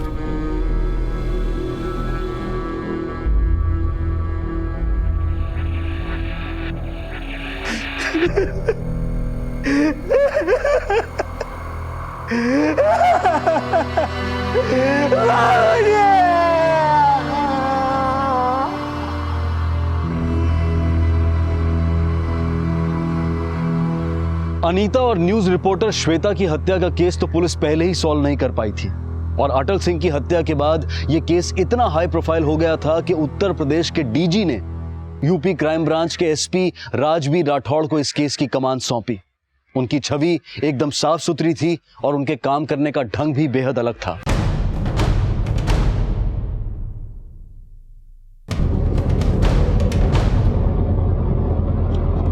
Sir मैं ये कह रहा था कि एक के बाद एक इतना सब कुछ हो रहा है यहाँ, मतलब हम किसी नतीजे पर पहुंचे उसके पहले ही कोई नया कांड हो जाता है, और अटल सिंह का परिवार पहले ही दिन से नॉन कोऑपरेटिव है।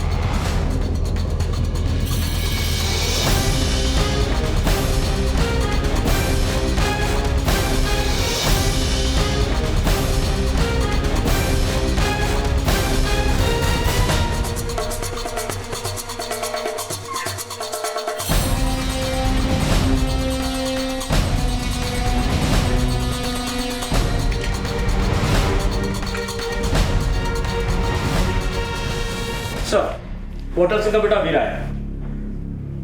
भेजू।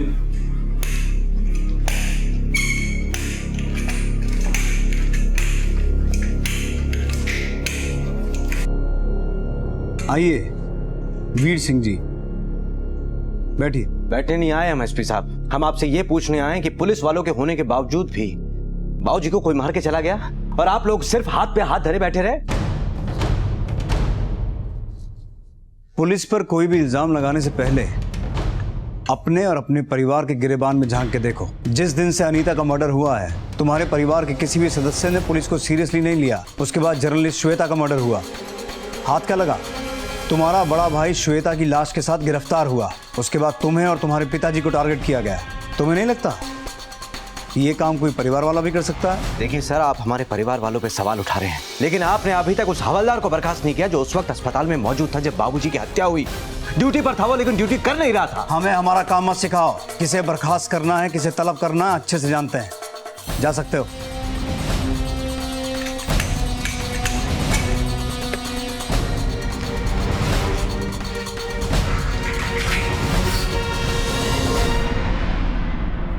शाह, इन मर्डर्स में शैलेश सिंह का कोई कनेक्शन है? क्योंकि बॉम्ब ब्लास्ट, फिर हॉस्पिटल में घुस के अटल सिंह का मर्डर, ये कांड कोई छोटा मोटा आदमी नहीं कर सकता, बल्कि शैलेश सिंह जैसा आदमी ही कर सकता है। सर, उसका मोटिव तो दिखता है, पर उसके खिलाफ कोई सबूत हाथ नहीं लगा। तुम्हारा सबसे ज्यादा शक किस पर है? सर, अटल सिंह की बेटी मृदुला पर, और उसका मोहरा है उसका ड्राइवर बिट्टू, जिसके बॉम्ब प्लांट करने का प्रूफ है फैक्ट्री का सीसीटीवी फुटेज। लेकिन जब से ब्लास्ट हुआ है, बिट्टू गायब है और मृदुला पूछताछ के लिए आती ही नहीं।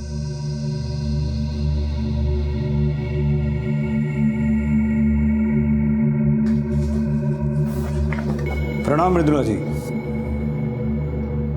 आप मिलने नहीं आती हैं हमसे? आप कौन? SP crime branch, Uttar Pradesh police.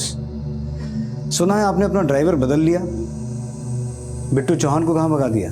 आप कहना क्या चाहते हैं? बिट्टू ने ही बॉम्ब प्लांट किया था उस मंच के नीचे, जहां से आपके भाई को व्यापार की सत्ता सौंपने की घोषणा हो रही थी और आपके पिताजी के चुनाव प्रचार का भाषण भी। लेकिन बॉम्ब प्लांट करने से ठीक 1 घंटा पहले वो आपसे मिला था।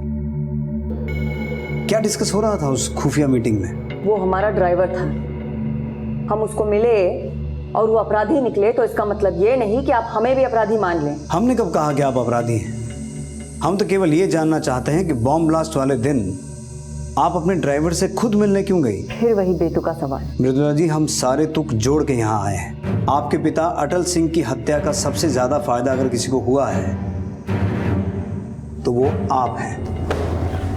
आप कहना क्या चाहते हैं कि सत्ता के लालच में हम अपने पिताजी को मरवा दिए? एक वजह और भी है, आपके पति।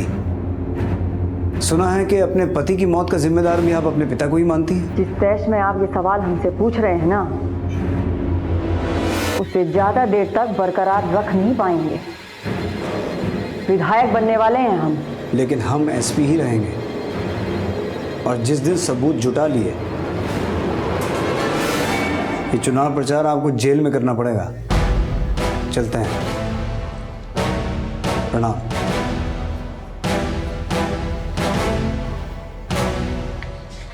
सर, बिट्टू के मोबाइल से जो डायल नंबर मिला है वो शैलेश सिंह के नाम पर रजिस्टर्ड है। मृदुला सिंह के ड्राइवर बिट्टू ने शैलेश सिंह को फोन क्यों किया? क्योंकि जिस केमिकल के ट्रेसेस बिट्टू के प्लांट किए हुए टिफिन के टुकड़ों पर से मिले हैं, वो केमिकल इस इलाके में सिर्फ शैलेश सिंह सप्लाई कर सकता है। उसकी खाद बनाने की फैक्ट्री है लखनऊ हाईवे पर।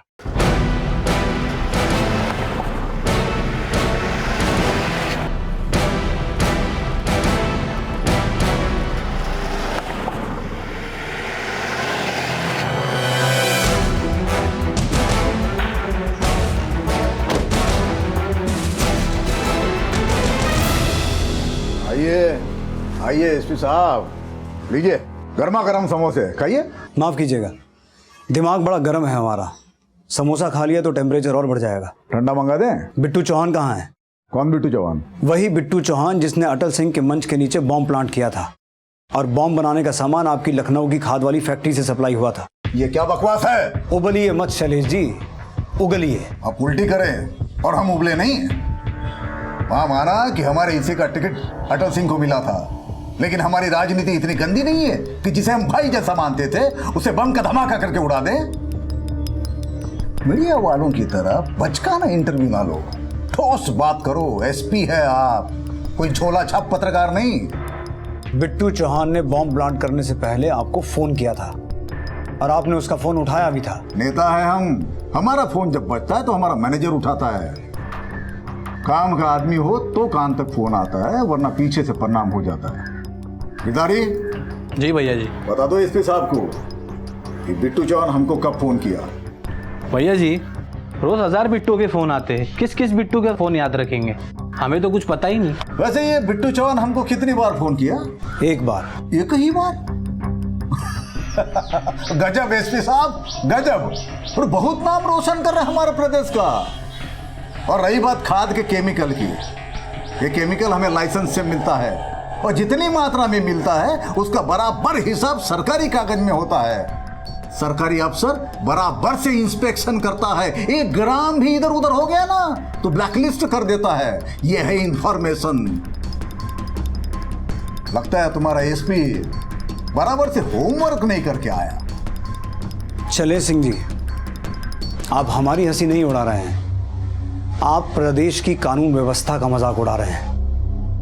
याद रखिए, जिस दिन हमारे आटे में आए इतना ठंडा गरम पिलाएंगे कि गरम सर्द हो जाएगा आपको। उछलिए मत एसपी साहब, कोई भी मैजिस्ट्रेट बिट्टू चौहान की एक फोन कॉल के लिए हमारे खिलाफ वारंट नहीं देगा आपको। उसकी फिक्र आप मत कीजिए। शाह, शैलेश सिंह जी और इनके आदमियों पर नजर रखो। वो क्या है ना शैलेश सिंह जी, आप तो जानते हैं एक भावी विधायक की हत्या हुई है, तो हम नहीं चाहते कि आपको भी कोई, समझ रहे हैं ना, इसलिए बेहतर होगा कि हम आप पे नजर रखें।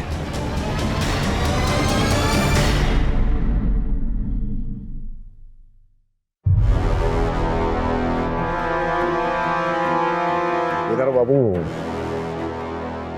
आखिर आप छूटी गए। बहुत बहुत धन्यवाद। जैसा कि आप देख सकते हैं, अनीता और सिटी न्यूज की रिपोर्टर श्वेता के मर्डर केस में अरेस्ट हुए केदार सिंह को जमानत याचिका की मंजूरी से एक बहुत बड़ी राहत मिली है।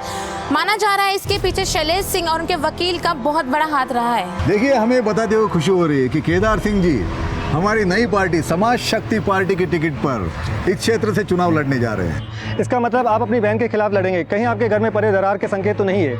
पारिवारिक रिश्तों को राजनीतिक रंग मत दीजिए। मृदुला हमारी बहन है और शैलेश सिंह जी हमारे मित्र हैं। हाँ, ये बात जरूर है, हम मृदुला की विपक्षी पार्टी के उम्मीदवार हैं, लेकिन इसका मतलब ये नहीं कि मैं उससे राखी नहीं बनवाऊंगा।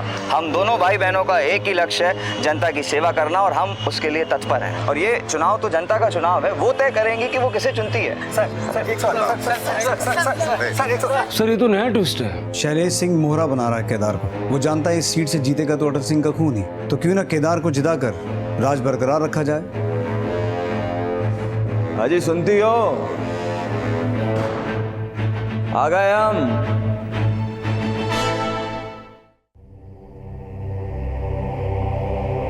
आपको सबसे पहले हमसे मिलने की जल्दी थी? अपने पिताजी का हार चढ़ा हुआ फोटो नहीं देखेंगे? पति के साथ साथ अंदर का बेटा भी मार दिया क्या? विरोधियों के साथ जाके हाथ मिला लिया? तू अपनी फिक्र कर, तेरी उम्र कैद बरकरार रखेंगे, न तलाक देंगे न रिहाई। भैया आप आ गए? अरे अरे, आओ आओ वीर भरतवाह, हमारे वनवास जाते ही राज्याभिषेक कर लिए और अब भैया भैया भैया भैया करके भरत मिलाप कर रहे हो। भैया आप गलत सोच रहे हैं। गलत तो तुम सब ने किया है हमारे साथ। एक एक जख्म याद रखें, और उस पे से हमारी बहन जो तबीयत से नमक छिड़कने पे लगी है। लेकिन याद रखना, घायल शेर लोमड़ियों से नहीं डरता। शेर भी अगर घर का भेदी बन जाए ना तो कहलाता विभीषण ही है। और राजनीति में राम तो कोई होता नहीं, सब रावण ही होते हैं। और लंका वो ही बचाता है जो लोमड़ी की तरह सोचे। ये तो चुनाव का फैसला बताएगा कि लंका किसकी होती है, लेकिन तुम्हारा भ्रम तोड़ने के लिए एक बात जरूर समझा देते हैं। बेटी को बाप का खून तो समझा जाता है, लेकिन वारिस लोग बेटे को ही मानते हैं। अटल सिंह का वोट हमें मिलेगा, तुम्हें नहीं। लिख लेना।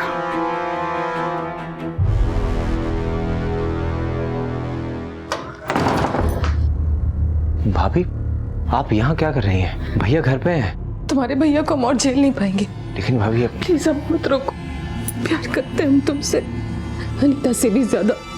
प्लीज हमें न ठुकराओ, हमें नाटक करो प्लीज। हम आपकी फीलिंग समझ सकते हैं भाभी, लेकिन हम वो नहीं कर सकते जो आप चाहती हैं। प्लीज। प्यार करते हैं हम तुमसे भी, अनीता से भी ज्यादा। प्लीज हमें ना टुकराओ।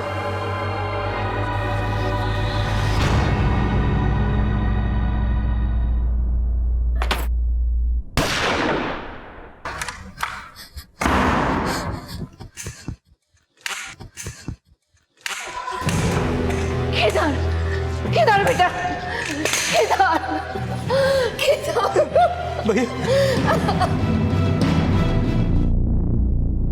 Sir point blank. Shah, body को पोस्टमार्टम के लिए भेजो और गन को बैलिस्टिक जांच के लिए।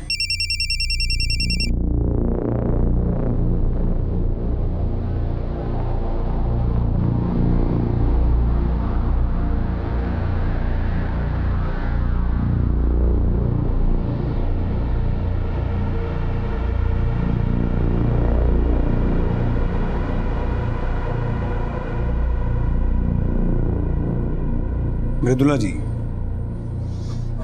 सुना है हत्या से पहले भाई बहन के बीच बड़ी कहासुनी हो गई थी।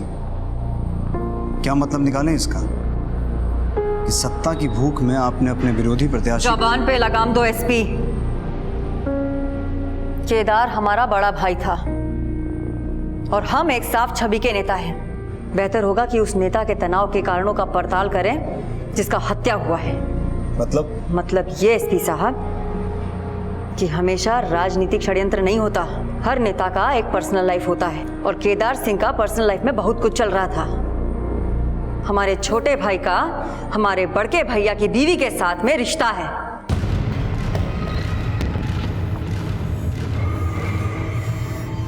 शर्म नहीं आती तुझे अपने छोटे भाई और भाभी के ऊपर ऐसा लांछन लगाते हुए? हम झूठ नहीं बोल रहे हैं अम्मा।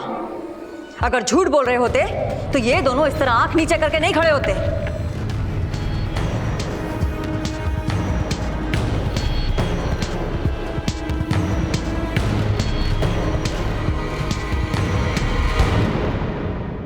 क्या लगता है ये देवर भाभी का कोई खेल तो नहीं है? सर पहले तो हमें भी ऐसा ही लगा था, लेकिन जब अटल और वीर को बॉम्ब ब्लास्ट में मारने की कोशिश की गई तब हमारा नजरिया ही बदल गया। मतलब अटल सिंह तो वही कर रहा था ना जो वीर और ऋचा को चाहिए था। फिर वो अटल को मार के अपनी जिंदगी कॉम्प्लिकेट क्यों करते हैं? सर हमें तो ये लगता है कि मृदुला का ड्राइवर बिट्टू और शैलेश सिंह के बीच की साठगांठ का पर्दाफाश नहीं हो जाता, कोई अंदाजा सही साबित नहीं होगा। लेकिन अंदाजे तो लगाने पड़ेंगे मिश्रा। केदार की हत्या की वजह ऋचा और वीर के बीच का रिश्ता हो सकता है, लेकिन हमें ऐसा लगता है कि शायद ये शैलेश और मृदुला के बीच की मिलीभगत है, या फिर उन दोनों के बीच चल रहा कोई चूहे बिल्ली का खेल।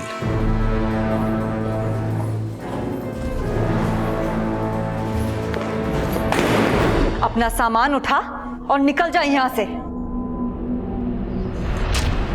आप होती कौन है हमें इस घर से निकालने वाली? हम ये हमारे पति का घर है, हमारा बेटा वारिस है इस घर का। वो बच्चा बड़के भैया का है, उसका कोनो सबूत नहीं है। क्या पता कहाँ मुंह काला करके आई है। हम पर कालिक पोतने की कोशिश न कीजिएगा मृदुला दीदी। पुलिस के मन में आप चाहे जितना भी जहर क्यों ना घोल दें, ये कतई साबित नहीं कर पाएंगी कि केदार की जान हमने ली है।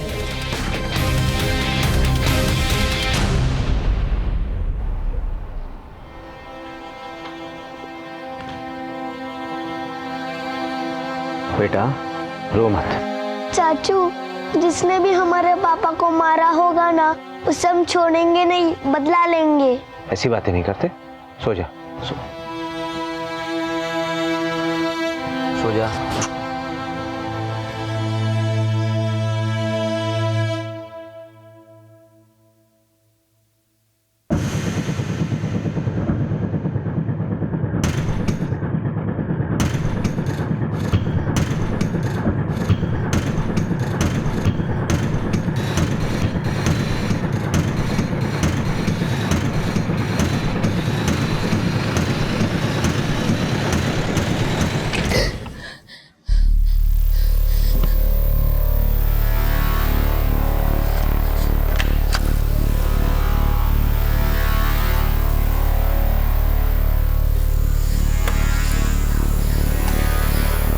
सूरज,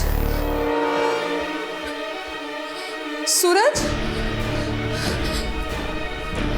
सूरज, वीर, चमेली। क्या हुआ भाभी? सूरज, सूरज नहीं कमरे में, वो कहीं गायब हो गया। आप परेशान मत होइए, हम फोन करते हैं पुलिस को।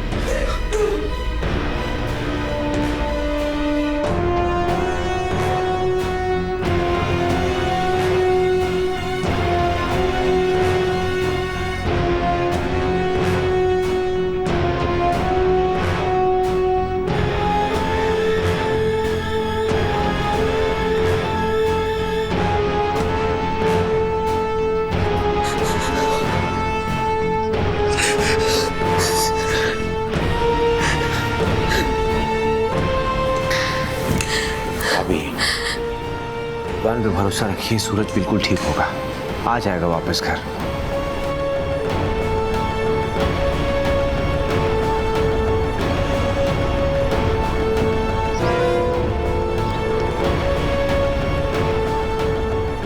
इस बच्चे को कहीं देखा है?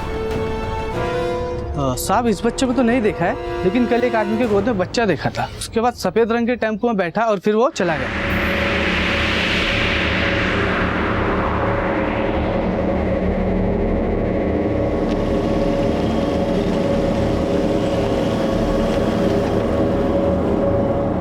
कहाँ देखा था? सर वो गांव के बाहर देखा था।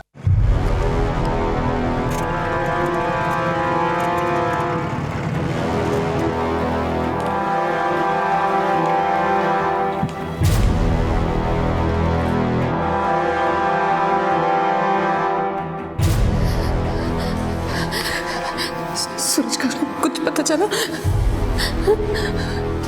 बोलो ना। सूरज नहीं रहा भाभी।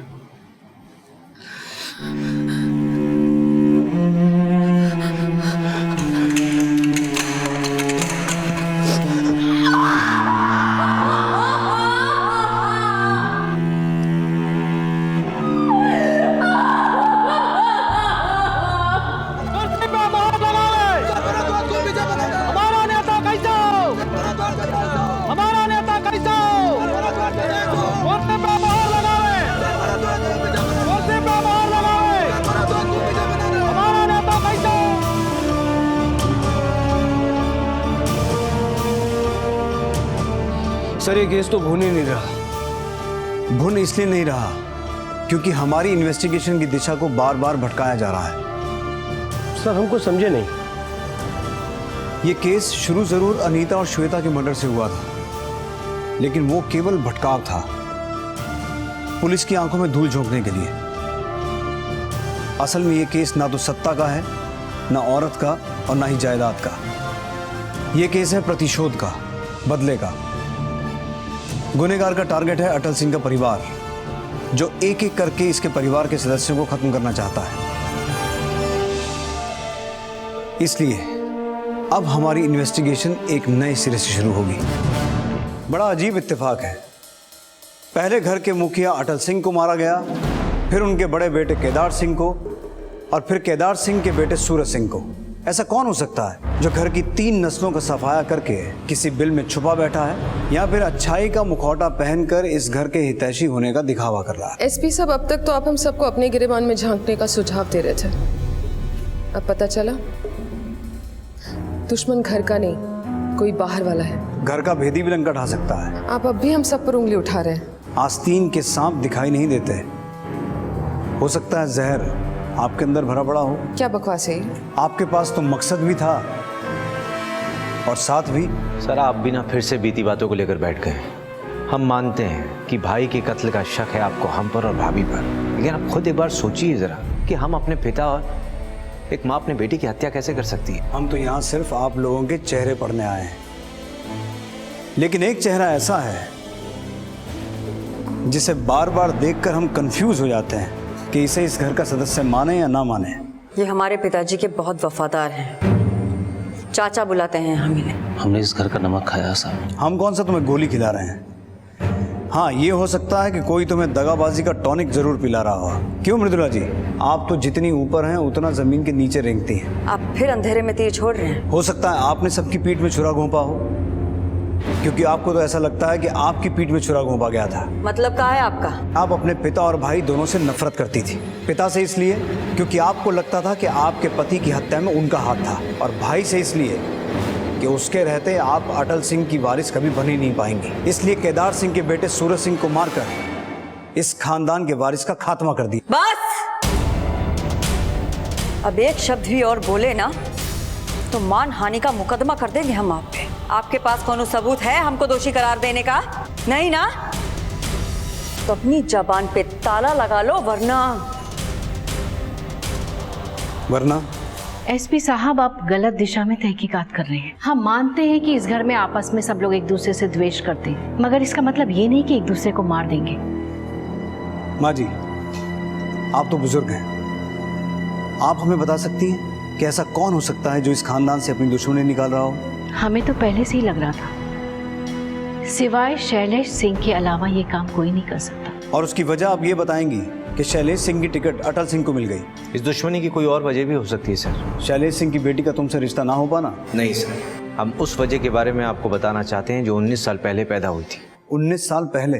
19 साल पहले बाबूजी ने शैलेश सिंह से उसकी ज़मीन सस्ते दामों में खरीदी थी, और फिर वही ज़मीन बाबूजी से सरकार ने फ्लाईओवर बनाने के लिए 3 गुना ज्यादा दामों पे खरीद ली। शैलेश सिंह को लगा बाबूजी ने उसको ठगा है, धोखा दिया, लेकिन शैलेश सिंह की मां की मर्जी से ही वो जमीन बेची गई थी।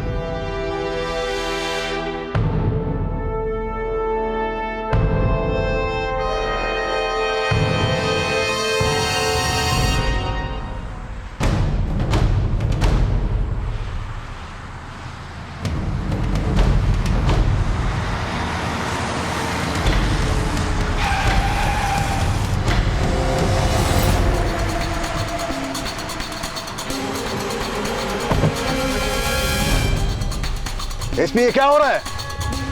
देखो, इसका अंजाम ठीक नहीं होगा।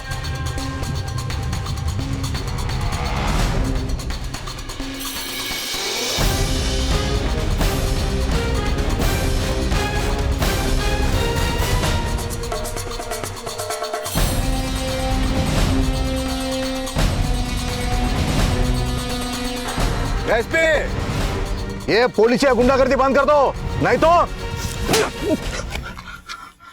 तुम जैसे नेताओं को तलब करने के लिए कभी कभी ऐसा करना पड़ता है। तुम्हारे ऊपर वालों तक पहुंचे मेरी। उससे पहले अगर मैंने ही तुम्हें ऊपर पहुंचा दिया तो किस ऊपर वाले से बात करोगे? अभी जो पूछा जाए उसका सीधा सीधा जवाब दो, वरना जानते हो ना क्या हो सकता है।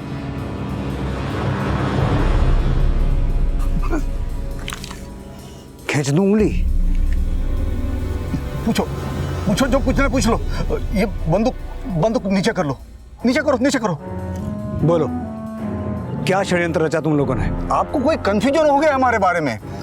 हम कोई षड्यंत्र नहीं रच रहे हैं। अरे, हम जानते तक नहीं ये बिट्टू चौहान है कौन, और उसने हमारे नंबर पर फोन क्यों किया है। मतलब तुम अभी वहीं के वहीं खड़े हो जहां हमने तुम्हें छोड़ा था। देखिए, हम मानते हैं कि अटल सिंह के साथ हमारी कट्टर दुश्मनी थी, लेकिन हम इतने बेवकूफ नहीं कि उसके सारे खानदान को खत्म करके हमारा पॉलिटिकल करियर खत्म कर दें। तो शैलेश सिंह, अटल सिंह के वफादार सोहन सिंह का तुमसे मिलने का क्या राज था? किस राज की बात कर रहे हैं आप? ज्यादा चालाकी मत करो, हम सब कुछ पता करके आए हैं। जब से एक कांड शुरू हुआ है, सोहन सिंह लगातार तुमसे मिल रहा था। इस कांड को अंजाम देने का षड्यंत्र रच रहे थे ना तुम? क्या योजना थी तुम्हारी? हम कोई योजना नहीं बना रहे थे। अरे, वो दल बदलू तो हमारे पास काम मांगने के लिए आया था। वो कह रहा था कि अटल सिंह के सारे कारोबार के बारे में हमें जानकारी देगा। हाँ, कहानी अच्छी है साहब, ये कहानी नहीं है, सच है। तो फिर उसे रखा क्यों नहीं अपने पास? अगर तुम अटल सिंह को मारना नहीं चाहते थे तो सोहन सिंह को अपने पास रख के अटल सिंह को दिवालिया तो बना सकते थे। उसे हमारे पास रख के हम दिवालिया बन जाते तो, इसलिए हमने उसे काम पे नहीं रखा। हमें तो पहले से ही पूरा शक था कि अटल सिंह ने उसे भेजा हमारे पास हमारे कारोबार के बारे में जानकारी हासिल करने के लिए।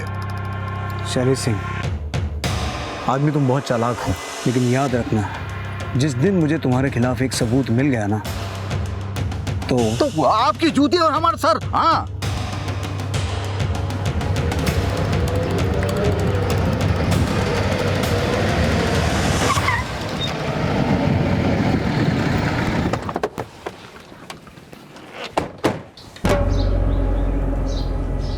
कहाँ जा रहे हैं सोहन बाबू?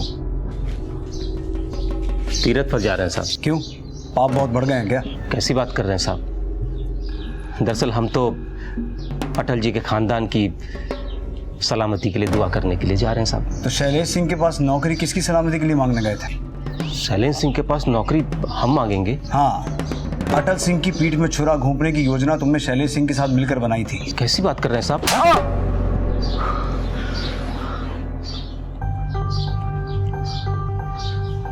दरअसल साहब कुछ रोज पहले हमें पैसों की बहुत जरूरत आन पड़ी थी, तो हमने अटल जी से मांगे। उन्होंने साफ मना कर दिया। उन्होंने कहा इलेक्शन का टाइम है, फिजूल खर्ची वो नहीं कर सकते। अब आप ही बताइए ना साहब, जब उन्हें हमारी परवाह नहीं है तो हम उनके यहाँ नौकरी काहे करें? इसलिए तुमने दर बदल लिया और शैलेश सिंह के साथ मिलकर अटल सिंह के परिवार का खात्मा कर दिया। कैसी बात कर रहे हैं साहब? ये नीच हरकत हम नहीं कर सकते साहब। हम धरती मैया की कसम खा के कह रहे हैं साहब। गीता पे हाथ रख के हमने मुजरिमों को झूठ बोलते देखा है, इसलिए तुम्हारी ये कसम हमारा शक दूर नहीं करेगी। शाह, तलाशी लो इसके घर की। चाबी लो। सब मिश्रा, वहां देखो, वहां देखो।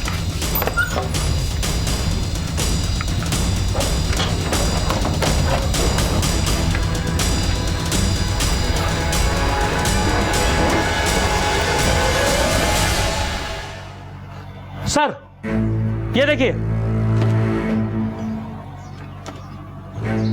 सर, इस बैग में ये बम बनाने का सामान मिला है।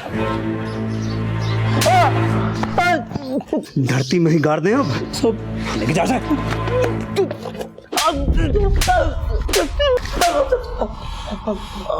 हम सच कर रहे हैं साहब, हमने कुछ नहीं किया।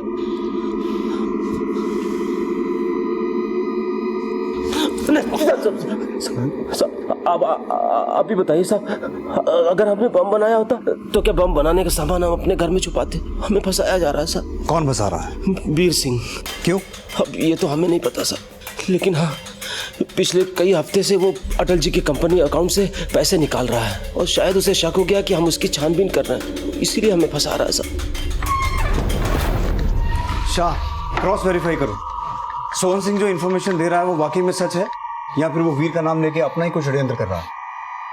सर वो वीर आया है।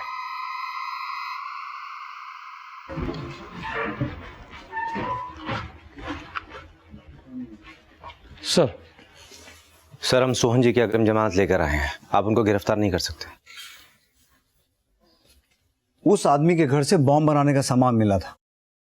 जिस आदमी ने तुम्हारे पिताजी को मारने का षड्यंत्र रचा, तुम उसकी जमानत लेके आए हो? सर हमें नहीं लगता कि उन्होंने कुछ भी किया है, उन्हें कोई जरूर फंसा रहा है। कौन फंसा रहा है? ये तो हमें नहीं मालूम सर, बस हम इतना जानते हैं कि हम उनको छुड़ाने के लिए आए हैं और आप उनको प्लीज छोड़ दीजिए।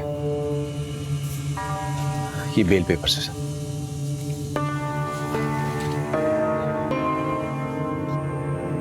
आइए। तुम्हारी हिम्मत कैसे हुई आने की? दीदी हमने जमानत कराई है इनकी। क्या?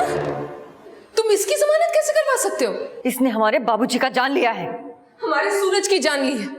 तुम छोड़िए। भाभी भाभी सुनिए मेरी बात सुनिए, इन्होंने किसी की जान नहीं ली है, इनको सिर्फ फंसाया गया है। तुम भोले हो इसलिए इसकी बातों में आ गए, लेकिन हम इसकी बातों में नहीं आएंगे। ये है हत्यारा। हमने किसी को नहीं मारा है। तो फिर बॉम्ब बनाने का सामान तुम्हारा घर से कैसे मिला? हमसे ऐसा सवाल मत करो, अगर पूछना है तो अपने लाडले भाई से पूछो ना। बड़ी ही नीच और नमक हराम किस्म के आदमी हैं आप। अपने आप को बचाने के लिए तुम उसी इंसान पर इल्जाम लगा रहे हो जिसने तुम्हारी जमानत करवाई। जमानत हमें बचाने के लिए नहीं करवाई है, अपने आप को बचाने के लिए करवाई है। सोहन चाचा आप जो कुछ भी कहना चाहते हैं साफ साफ बोलिए ना। पिछले 3 हफ्ते से तुम्हारे इशू किए हुए चेक से कंपनी के अकाउंट से कैश निकाला जा रहा है। 2 करोड़ रुपया अभी तक निकाला जा चुका है। किन चेक्स की बात कर रहे हैं आप? मैंने कोई चेक इशू नहीं किए और ना ही कोई पैसा निकाला है। क्या वीर को वाकई नहीं मालूम था कि उसके द्वारा साइन किए हुए सेल्फ बेयरर चेक्स के जरिए उसके पिता की कंपनी से पैसे निकाले जा रहे थे, या फिर वो दिखावा कर रहा था? जाहिर था कि इस खुलासे के बाद वीर के परिवार का विश्वास उस पर से डगमगाने लगा था। इन सब बातों से यही अनुमान लगाया जा सकता था कि या तो भोला भाला दिखने वाला वीर सच में इन सब वारदातों के पीछे था, या फिर बाकियों की तरह वो भी परिस्थिति का फायदा उठाकर अपना उल्लू सीधा करने में लगा था। लेकिन जब पुलिस ने इन कारणों की तहकीकात शुरू की तो एक और षड्यंत्रपूर्ण कहानी उभर कर सामने आई। सर ये सिग्नेचर जाली है, बिल के सिग्नेचर से मैच नहीं हो रहा है। मिश्रा, बैंक का सीसीटीवी फुटेज चेक करो, पता लगाओ ये चेक्स कौन क्लियर करवाने आ रहा था।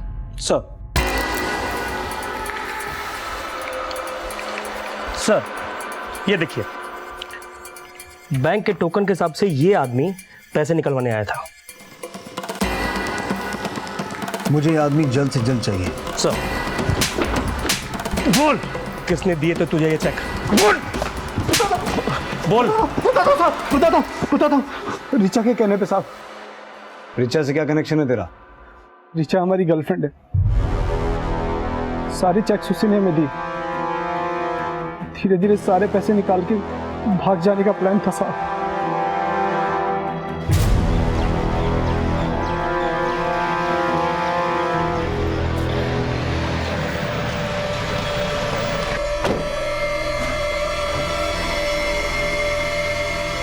रिचा कहाँ है?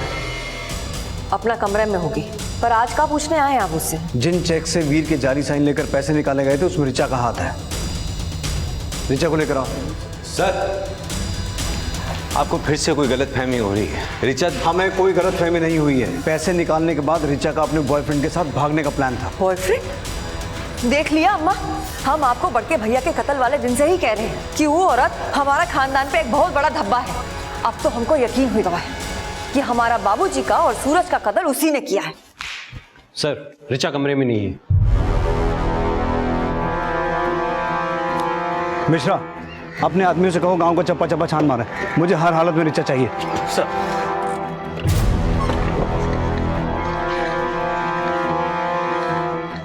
सर आपको क्या लगता है रिचा ही सारी हत्याओं की मास्टरमाइंड है? हो सकता है शाह, लेकिन वो अकेली औरत इतने बड़े कांड नहीं कर सकती। जरूर कोई उसके साथ मिला हुआ है। गोलू, तुम्हें पता है हम बहुत अकेले पड़ गए। सूरज भैया भी हमें छोड़कर चले गए और पापा भी।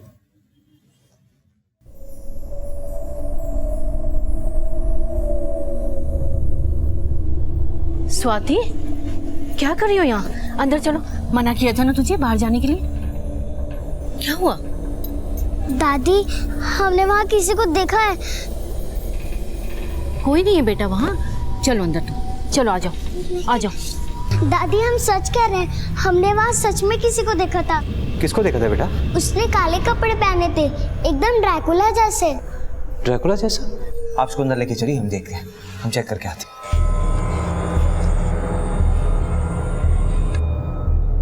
ए मान सिंह, कोई दिखा क्या? कोई नहीं साहब। दीदी कहाँ जा रही हैं आप? मंदिर जा रहे हैं, और कहाँ? दीदी लेकिन इस वक्त आपका अकेले बाहर जाना ठीक नहीं होगा, हम चलते हैं आपके साथ। हमारी चिंता छोड़ो, हम आते हैं।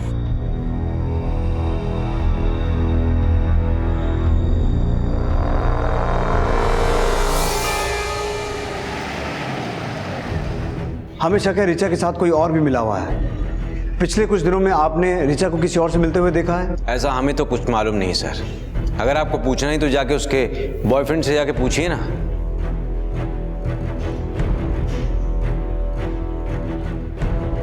मृदुला जी कहाँ हैं? हाँ, वो मंदिर गई हैं। किसके साथ? अकेले गई। आपने उन्हें अकेले क्यों जाने दिया? आपको पता है उनकी जान को खतरा हो सकता है।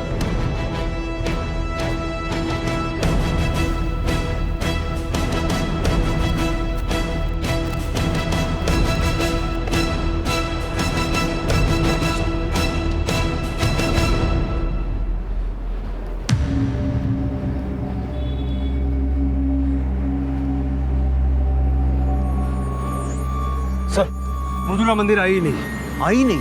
वीर को कॉल करो। Switch off. घर पर भी कोई फोन नहीं उठा रहा सर। मूव।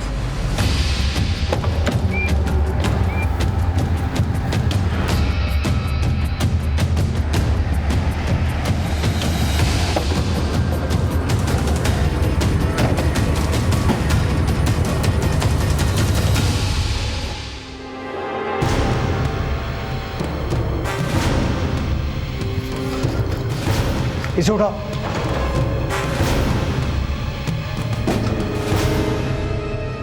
सांसें चल रही है, एम्बुलेंस बुलाओ जल्दी। सब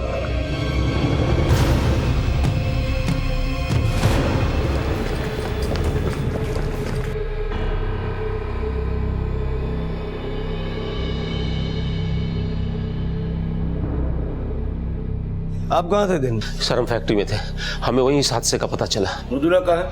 हमें नहीं पता, हमें तो लगता है कि क्या लगता है? अब देखिए ना, पहले ऋचा गायब हुई, उसके बाद मृदुला।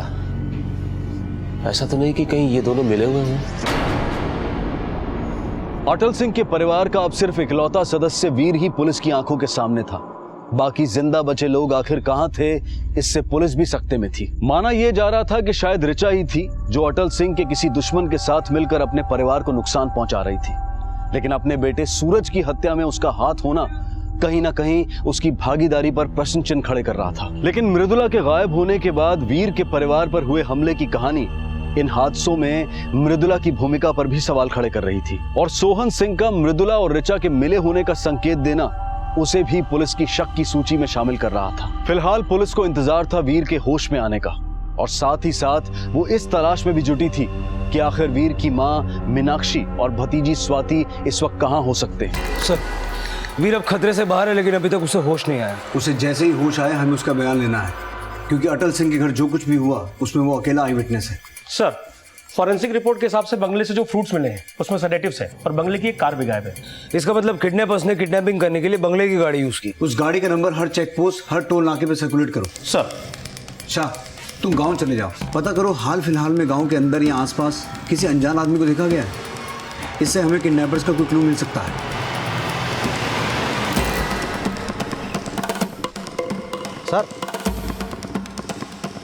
सर, इसने किसी आदमी को ठाकुर साहब के बंगले के पास देखा था। मैंने उसे इस गांव में पहले कभी नहीं देखा, पर हाँ साहब, वो ठाकुर साहब के बंगले की तरफ ध्यान से देख रहा था, जैसे वो उसमें घुसने की फिराक में। उसका हुलिया बता सकते हो? साहब, आदमी काले रंग का कपड़ा पहना हुआ था, जैसे सपेरे पहनते हैं। सपेरा? शक्ल देखी थी उसकी? उसका स्केच बनाने में हमारी मदद कर सकते हो? हाँ साहब। सर, स्केच तैयार है।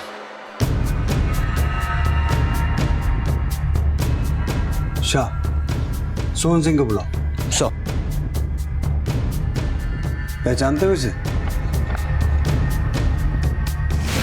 हाँ साहब, अच्छे से पहचानते हैं।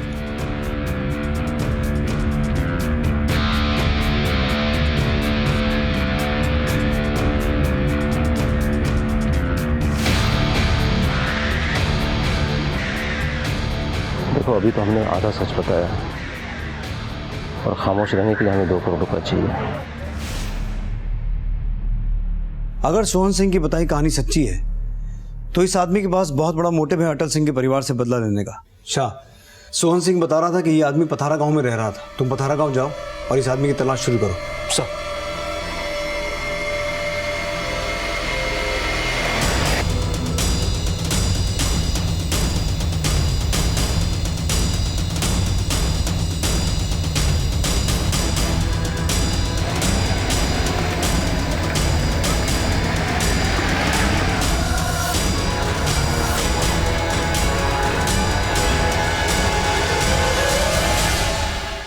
सर, ये आदमी इसी भट्टे पे काम करता है, पर 3 दिन से दिखा नहीं।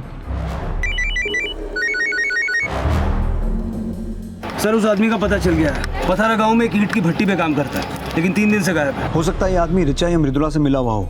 इसकी तलाश तेज कर दो। अटल सिंह की बीवी और पोती दोनों अगवा हैं, और इस आदमी के जरिए हम उन तक पहुंच सकते हैं। सर।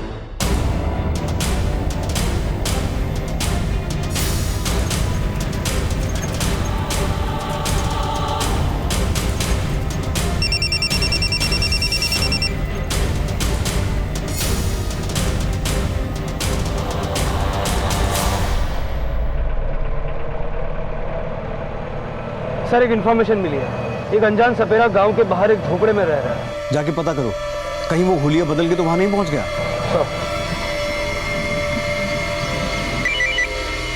हाँ मिश्रा। सर, बंगले से जो कार गायब हुई थी उसे हाईवे के पास जंगल में दिखा गया है, हम वहीं जा रहे हैं सर। लोकेशन का एड्रेस SMS करो मुझे।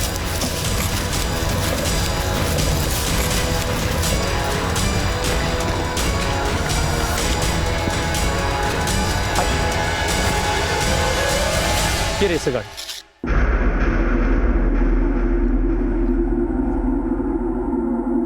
मिश्रा, गाड़ी में से कुछ मिला? नहीं सर, लगता है सारे सबूत मिटाने के बाद गाड़ी यहाँ छुपाई गई। फॉरेंसिक टीम को बुलाओ, शायद कोई लीड मिले। सर।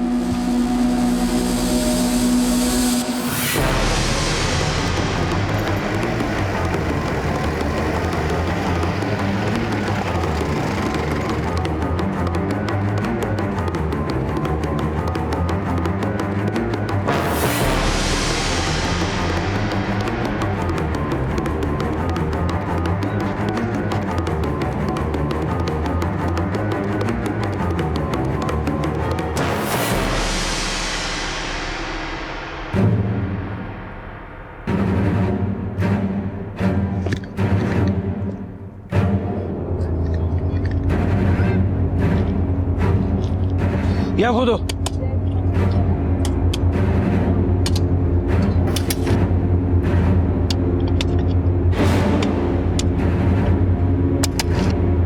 रुको रुको।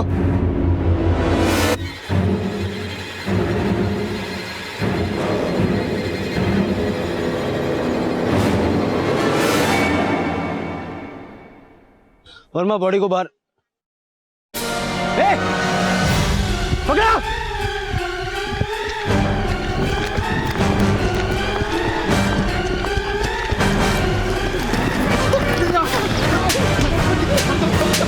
गरीब आदमी है साहब, हमने कुछ नहीं किया साहब, हम गरीब आदमी। भागा क्यों था? आप लोगों के डर से साहब। मासूम बनने का दिखावा मत कर, सब जानते हैं क्या हस्ती है तू। विजय सिंह हो ना तुम, अटल सिंह के छोटे भाई। नहीं नहीं साहब, हम तो गई। सब पता कर लिया है हमने, क्या अपराध किया था तूने 19 साल पहले। हाँ, हम अटल सिंह के भाई, लेकिन हमने कोई अपराध नहीं किया था, फंसाया गया था हमको। भैया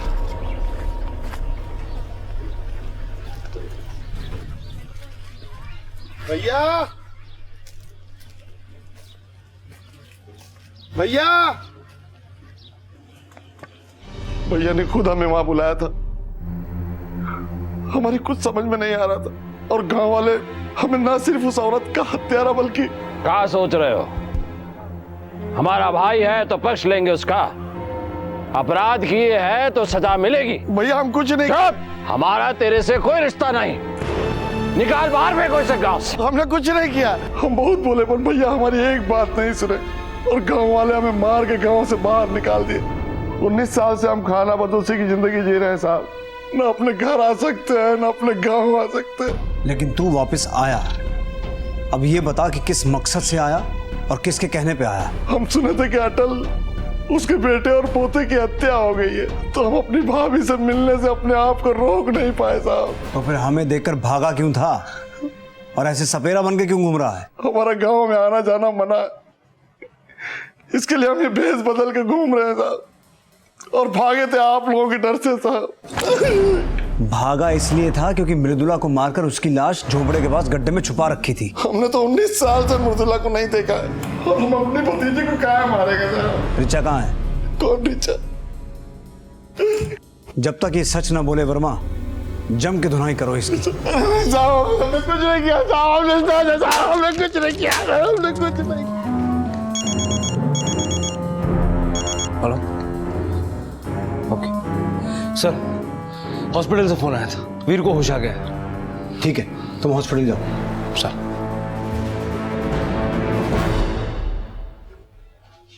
नहीं सर, पहले हमने कभी इसे देखा नहीं। पक्का? पक्का सर। अगर इस आदमी ने तुम्हारी फैमिली पर अटैक नहीं किया तो फिर किसने किया? सर हमने उसका चेहरा देखा नहीं। तो फिर उसने तुम्हारी फैमिली को किडनैप कैसे किया? किडनैप? हाँ, तुम्हारी माँ और स्वाति को किसी ने किडनैप कर लिया है। अम्मा और स्वाति? हम उन्हें ढूंढ रहे हैं, लेकिन हमारे लिए ये जानना बेहद जरूरी है कि आखिर उस दिन हुआ क्या था। अम्मा स्वाति को खाना खिला रही थी, तभी दरवाजे पर घंटी बजी।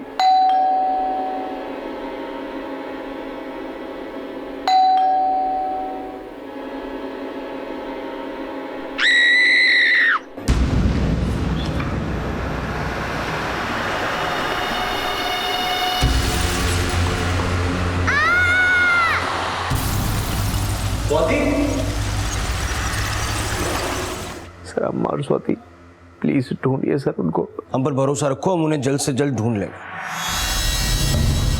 सर, ना ही वीर विजय को पहचान पाया और ना ही विजय ये कबूल कर रहा है कि उसने कुछ भी किया है।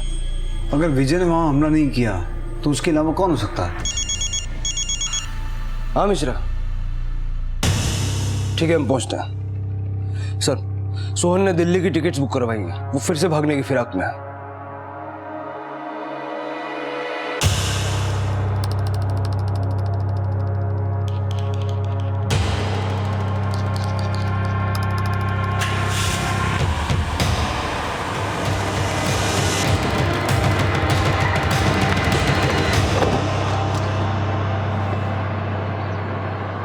क्या हुआ साहब? आप कौन सी यात्रा पे जा रहे हो? डिक्की खोलो। जी साहब वो सोचा कि थोड़े दिन के लिए गांव से बाहर होकर आता हूँ।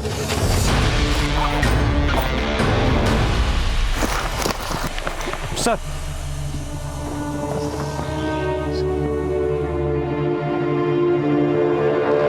इतना सारा कैश कहाँ से आया तेरे पास? साहब ये मेरे जिंदगी भर की कमाई है। झूठ बोलेगा तो बाकी की सारी जिंदगी जेल में कटेगी तेरी। नहीं नहीं, मैं झूठ नहीं बोल रहा हूँ साहब, मैं सच सच बोल रहा हूँ सर। जब तक ये सच ना बोले पीटते रहो इसे। नहीं साहब, साहब सुनिए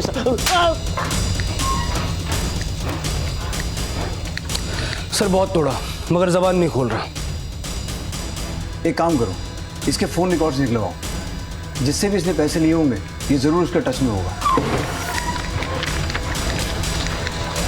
सर, हमने सोहन के फोन रिकॉर्ड स्कैन किए। ये नंबर देखिए, इस नंबर से सोहन ने उसी वक्त बात की थी जब सोहन ने हमें विजय के बारे में बताया था।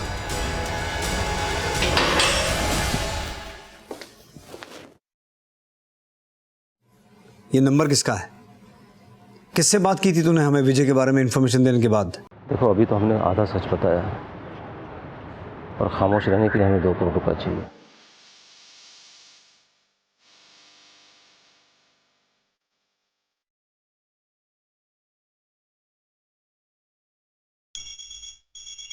Yes sir. क्या प्रोग्रेस है? बस थोड़ी देर में सर, अपडेट करते रहो।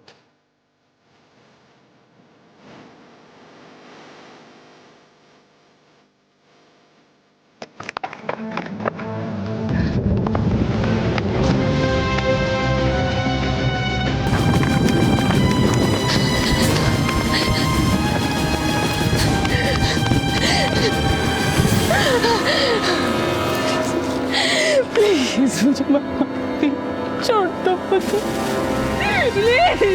रुक जाओ भी। बहुत दौड़ा लिया।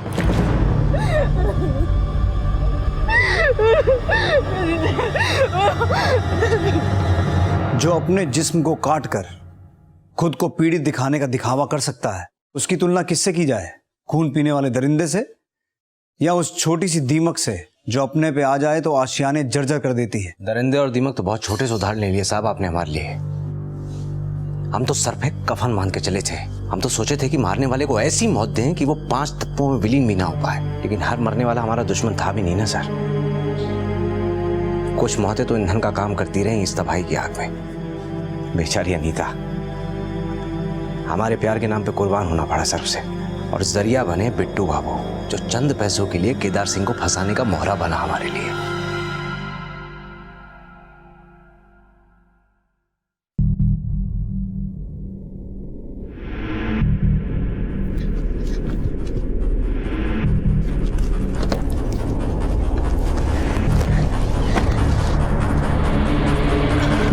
तुम वीर जी कहाँ है?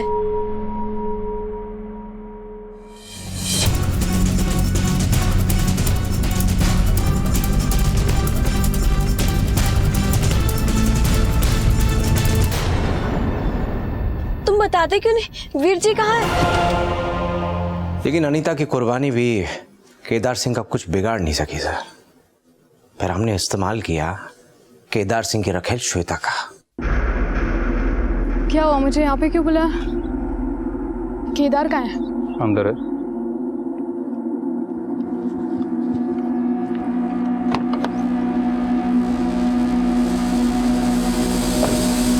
हमने बिट्टू का इस्तेमाल फिर किया सर। बॉम्ब प्लान करवाया हमने उससे अटल सिंह के मंच के ठीक नीचे। बहुत अफसोस हुआ हमें, साला बच गया। इसलिए तूने अटल सिंह को हॉस्पिटल में मरवा दिया? मरवाया नहीं सर, हमने खुद मारा उस साले को अपने हाथों से। लाइट कैसे चला गया? पता नहीं सर। तुम्हारे अस्पताल में पावर बैकअप जैसी चीज नहीं क्या? है सर, पर पता नहीं है कैसे। कौन है? सर रुक रुक रुक।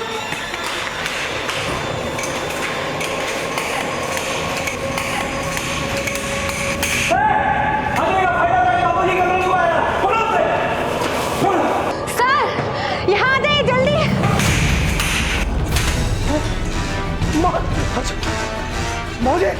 अटल सिंह के बाद अगला नंबर था केदार बाबू का, क्योंकि उन्होंने अपनी बेटी के मुंह से अनीता के बारे में सुन लिया था। प्यार करते हैं हम तुमसे भी, अनीता से भी ज्यादा। प्लीज हमें ना टकराओ।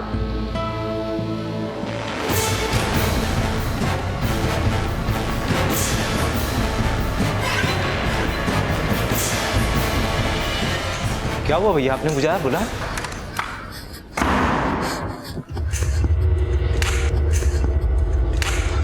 अटल सिंह को मारा, केदार सिंह को मारा, मृदुला की जान ली, पर उस नन्ही सी जान सूरज से तेरी क्या दुश्मनी थी? मृदुला को तो हमने मंदिर जाने से पहले ही मार दिया था सर। और जहां तक बात रही उस नन्ही से बच्चे की, चाचू, जिसने भी हमारे पापा को मारा होगा ना, उसे हम छोड़ेंगे नहीं, बदला लेंगे।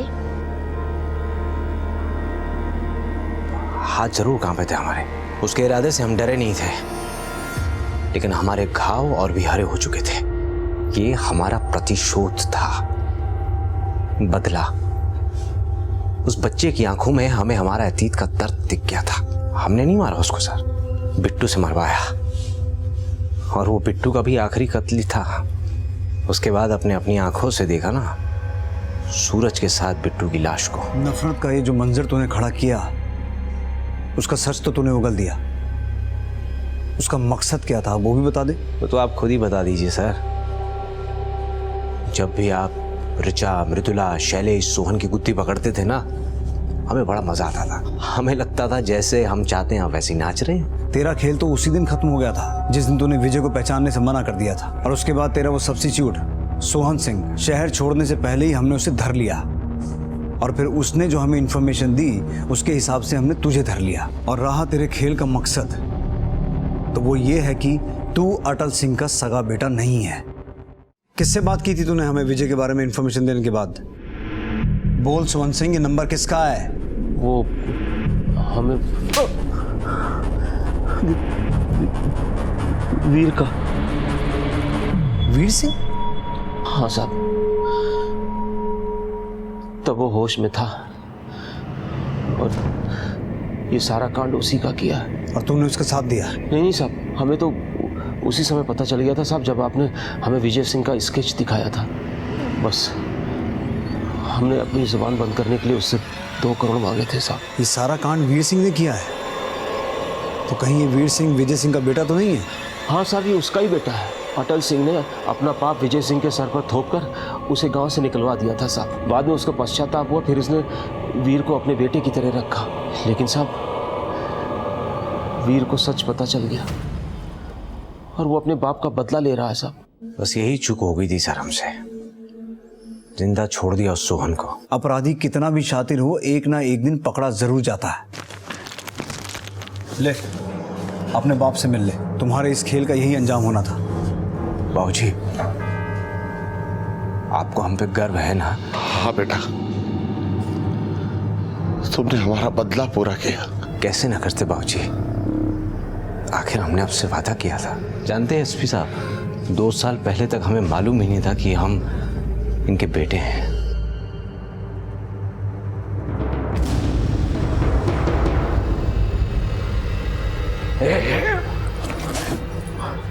कहाँ निकाला इसे?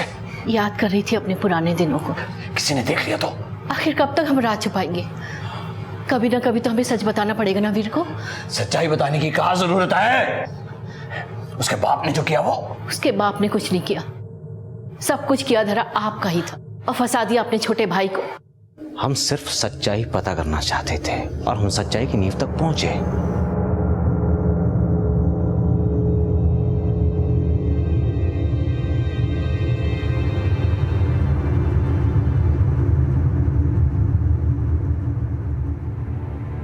और फिर एक दिन हम बाबूजी से मिले।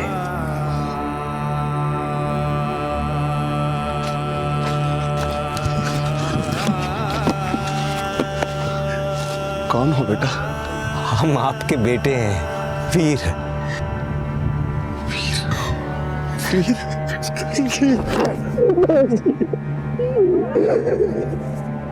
बाबूजी, अम्मा गए बाबूजी? जब हमें गांव से निकाला गया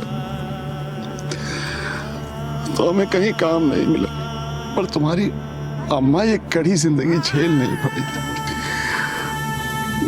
बेचारी भूख मरी और कमजोरी में चल बसी। क्या मिला बदला लेके? तेरे बाबूजी ने सारी जिंदगी मजदूरी की और अब बाकी की सारी जिंदगी जेल में बिताएंगे।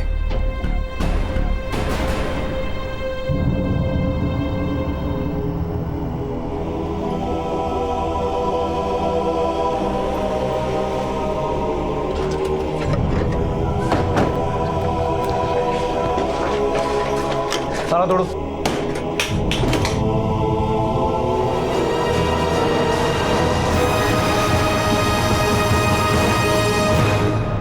कहते हैं कि आप जो बोते हैं वो कई गुना बन के फलता है।